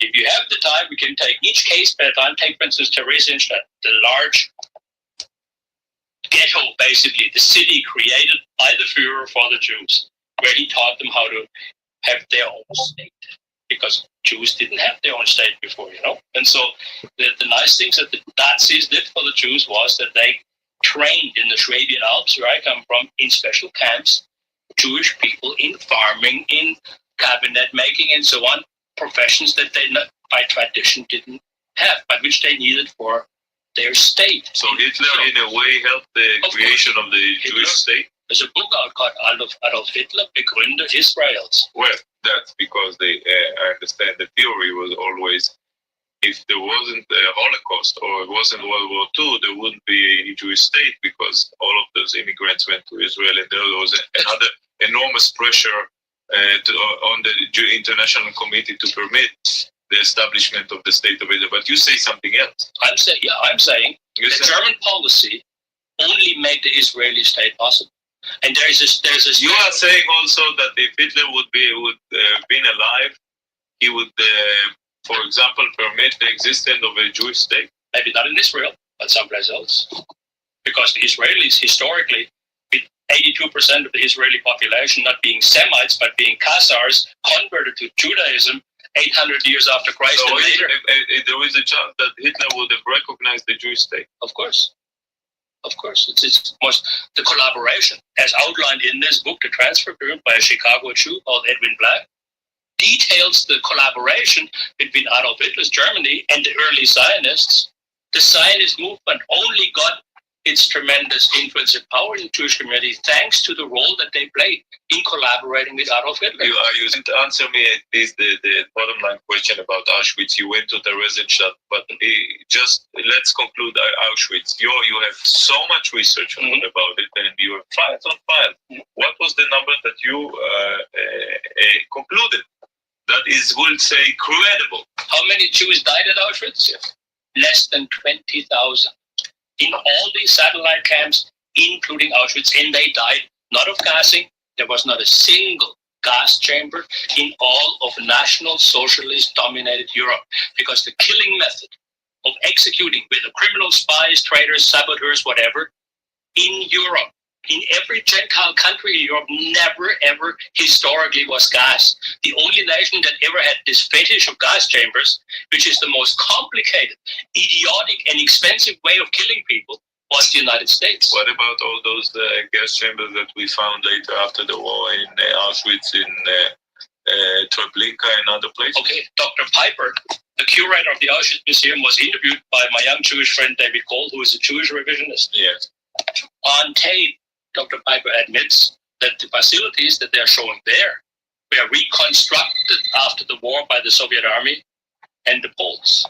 Now, I sent an American technology expert, Fred Leuchter, executioner Gaji Gayoga. He took the samples. He brought back over 30 samples, had them analyzed in the United States, in the very installation that has been shown to 500,000 tourists a year as Auschwitz I gas chamber, where Rudolf Höss's gallows stand, because he was going to be strangled and was strangled within sight of his crime. Nothing took place in that so-called gas chamber amounting to killing. It was a bunker hospital, it was a crematory, but it was certainly not a gas chamber, because no traces, even to this day, exist. Do you believe there was no even a single Jew killed in gas chambers during the war? That's right. It was not a German way. What about all the ovens, the famous ovens? Well, you're making this mistake, and I forgive you for it, because I used to believe in the Holocaust, and I was as loose with my terms about ovens. Oh, really? Ovens are crematories. Now, I understand that to Jewish people, especially Orthodox Jews, the idea of cremation is as bad as eating pork. There is no crematories from against a reason. Yeah, but you don't believe that it was, or at least you know what we believe, that it was done because they wanted to get rid of evidence. Look, the aerial photographs by the Allies that I used for my trials, blown up 3 meters by 3 meters, the National Archives in Washington. If you have been to the Holocaust Museum in the United States, have you been there? Of course I've been there. I mean, I went to see Bernstein. You've been there as a tourist, and you allowed you? No, what do you mean allowed me there? Parasites and taking public money. So as a member of the public, I have every right to go in there. So they knew that you were coming? Of course, I told them I was coming. And so I went up to see Bernstein. You were allowed to see the exhibits. What did you think about that, the museum? It is an affront, as far as I'm concerned. And it's one of those things that I keep saying to you about ethnocentrism and flaunting of Jewish power. There is no monument in the United States Capitol for the soldiers who died in Korea or in World War II. But there is one for Jews who supposedly died in far off Europe. You don't see something wrong with it? Where is all this? We won't look at any concentration camp. But if 20,000 only died in Auschwitz, and how many died during the war, killed, executed? What do you think? The French Jew Domergue, whom I have worked with very closely, he says of all causes, bombing, old age, and so on, during that 6-year period, 780,000. Well, all of the others. Where is all the others? Don't you agree that there is a problem with the numbers here? No, not at all. Boatloads of Jews came to the United States that were, according to the harbor master of Baltimore, Maryland, allowed to enter in the dark of night into the American cities without ever being properly identified, checked, and processed. Right. I know people who worked for UNRWA. Just today I had lunch with an American who, in the town of Augsburg in 1950, his job was to process displaced persons. And he told me how many times Jews were sent to the United States that were clearly subversives and Marxists that came from the East. No, and this is the third United States government official that had this function that I have interviewed, and that actually one of whom gave testimony at my trial.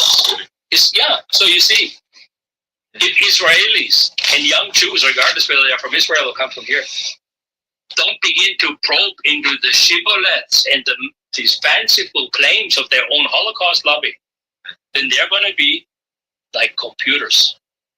Garbage in, garbage out. If what you say is true, well, it's one of the most effective and successful propaganda machines ever built. That's why the American professor Butts said, the hoax of the 20th century. And I couldn't have said it better. And all I'm saying is, you don't even have to take my word. You're an Israeli. You can get the original Hebrew version. Take Tom Segev's book and read in here how Nahum Goldman, the World Jewish Congress, the various other Jewish leaders got Konrad Adenauer to admit the guilt of how the document that he read to the German parliament was written by Nahum Goldman, corrected with schoolmasterly read.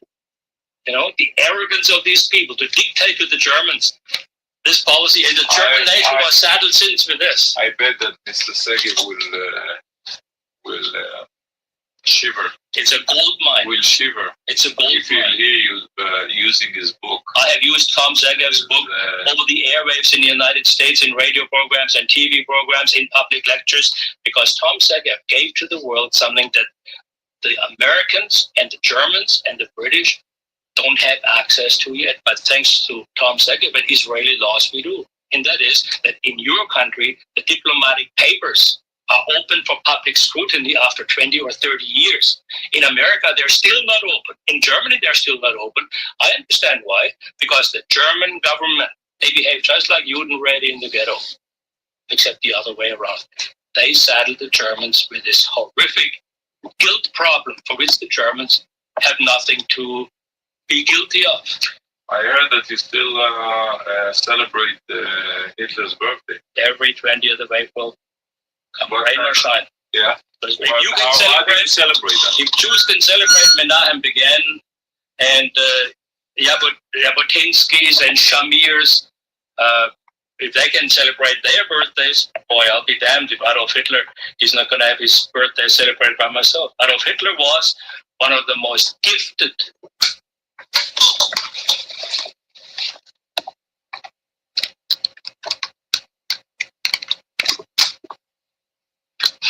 Yes. Most gifted. One of the most gifted and intelligent leaders. You have Ostrovsky on here. Yeah. Okay. So another good Jew, I'm sure. Of course, he's not a good Jew. Or in your mind? Well, naturally. Did you ever talk to him? I tried to get him to cooperate on a project. He interviewed for my television show, but he backed off. Oh, So, yeah. oh really? Yeah. But he left his legacy anyway.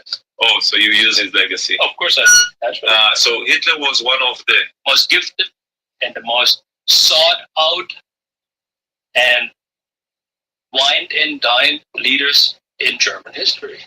Kings and queens and dukes of Windsor and presidents and prime ministers came and went to see him. Every civilized government recognized him. The Zionist movement lionized him. They came and visited and sat in Berlin. And he left Germany. No, that's a misnomer, you see. Really? Of course. You dispute that Germany was in ruins in May 45? But thanks to Adolf Hitler. It was thanks to the murderous gang installed by people like Ehrenberg in the east and by Roosevelt in the west. Whatever. We don't dispute the fact that Hitler left Germany in ruins. No, the Americans left Germany in ruins. The Right. Russians did. Yeah. Well, that was the war. But who is under what rule was Germany when it was left in ruins? Under Hess or under? No. So what? So what? I'm saying here that under when Hitler went into power in Germany in 1933, I believe, and when he left 12 years later, compare the two Germanies. Okay, I will compare them for you right now. And okay. I'll be glad to do it because you are young Israelis and I'll have the opportunity to do it for you. Sure. If Hitler had not come to Germany in 1933, Germany had 270,000 suicides the year before. Germany was, in Berlin, the sin capital of the world, thanks to largely Jewish entrepreneurs who ran the smut films and the cabarets and so on. Germany was dope capital for Europe. Germany was the sick man of Europe. German industry was virtually dead. German social welfare payments, for instance, in the state of Thuringia, were so horrendously high that they were 90% of that state's budget. Without Adolf Hitler, Germany would have died with a whimper in 1934 or 35, and the world wouldn't have given a shit.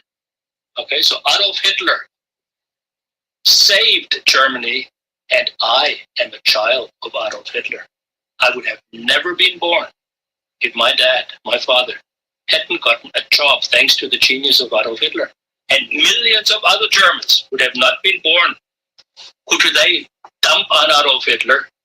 They deserve their miserable lives to this man who saved Germany, gave them work, bread, and honor for at least 12 years. So Germany at least didn't live on its knees or crawl on its belly for 12 years, like it has done since Adolf Hitler's demise.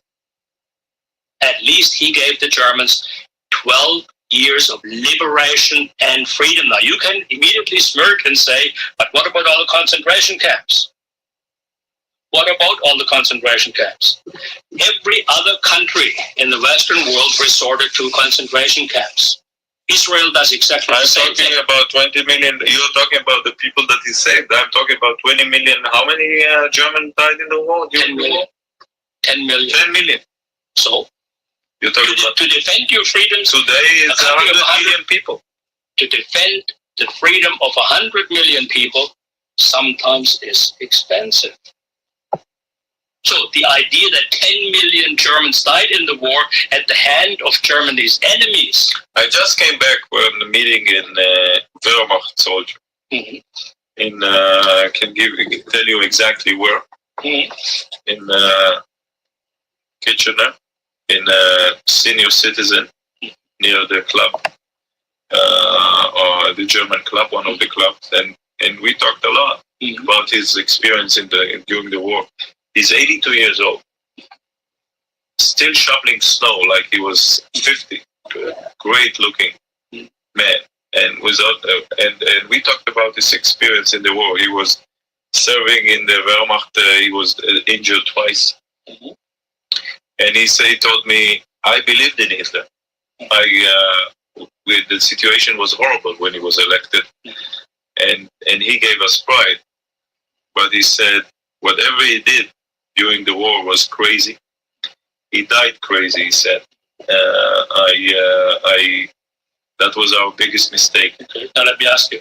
This is a Wehrmacht soldier that contributed to your... There were 18 million Wehrmacht soldiers, I beg your pardon. What was his rank? What was his station in life after the war? What is he famous for? What has he accomplished? Has he had insights into the records of the Second World War? Does he know the conniving that went on? Does he know Viktor Suvorov's book about Stalin going to overrun Europe? None of these Wehrmacht soldiers. I've met these Wehrmacht soldiers over here and over in Germany just because they were drafted into an army. Got a piece of paper with a swastika on it, said go, and they went. There's nothing heroic about that. They were just ordinary men doing an ordinary job. The man that you quote to me anonymously, I don't know what he did in Canada. They died. They spilled their blood for their country. Well, why not? So did Frenchmen, Englishmen, American, Russians. So do Israelis in Israel. What does that mean? Does it mean that this anonymous poilu, that Lancer that you quote to me, had any insight whatsoever to give any credence to what he says, whether Hitler was crazy or not crazy? Who is this simple man if he doesn't have any credentials? Is he, in your opinion, in the minority? Is in the minority? His views are in the minority? No, in the majority. Is the majority. Of course. But is the majority automatically always right? Of course. Not automatically. Maybe in this case, but we probably differ. But let me ask you a question. You mentioned your father, and it was very, very interesting. You were only, for my calculation, you were 6 years old when the war ended. Tell me a little bit about your family experience. You were born, of course, only 1940 or 1939. Where's your family come from? And tell me a little bit about your background. I was born in a small town in the Black Forest in Germany, and my family lived in a house that had been in our family for 400 years, still is in my family, and it's the oldest house virtually in the village. So we're looking at 15th, 16th century architecture and discomforts. We had goats, sheep, cats, dogs, chickens. Farmers. We basically lived, my father was a lumberjack, and we lived outside the cash economy. We made our own tools and everything else. If you want to look at Renaissance man, you're looking at one. My father went off to war in 1938 to get his Wehrmacht training, never came back except for on leave once in a while, till 1947 in the fall when he was released from prisoner of war camp. So he fought as a Wehrmacht. So yeah, my father, in the Russian front? No, my father was an ambulance-trained medic, and he would go to behind the front lines, pick up the wounded and near that, and bring them back to Germany. And, but a man or woman does with himself or herself is important. How they comport themselves, how they conduct themselves. And during my trials, I had Joseph Ginsburg, a Romanian Jew, testify for me. If you ever have the interest, check into his testimony. He said it would be good for the Jewish community and for the German community if there were more than one Ernst syndrome. What I do, in my opinion, is socially useful. It is not only justified historically. If Israel, the nation, or the Jews as a people were befallen by a tragedy, the way the German nation was befallen by this tragedy of losing this war, having to totally surrender and so on, I hope that some young Jew in Israel or in the diaspora would get up and have as much vim, vigor, and chutzpah as I have in defending the Jewish people. Twice, by the way. Twice Germany fell on the knees in surrender. Sure. In less than 40 years. Sure. But you didn't conclude that your father came back from concentration camp in 47. Yeah. And what happened then for you? For me, I was a kid in school. I was one of the better, more intelligent kids in school. I was always top of the class, first, second, or third. And I showed an early kind of penchant for drawing and became, after an artist, was trained as a graphic artist for 3 years, did what most European kids did at that time, had an apprenticeship in the graphic arts, and was a pacifist because my mother was a very strong Christian, Seventh-day Adventist. You are a pacifist? Certainly. You're still a pacifist? Still a pacifist. Really? So if you have been born in you will be grown up in Germany during the war, you wouldn't enlist? I would have been most likely inside some concentration camp, really? Refusing military service. So I certainly refused to serve in the German military after the war when I had a choice. I'd rather went out into the world, look, canvass all kinds of countries. So you admire this as you admire what the German did as an army. Mm-hmm. You probably admire some of the battles that they fought. Absolutely. But you wouldn't participate in any one. That's right. It seems to be a contradiction in terms, but to me it is not. I am what I consider a militant pacifist. I go on demonstrations. I face down the organized power of the Jewish lobby in Canada. Yeah, that's right. You are a patriot a German patriot in a way, a German history.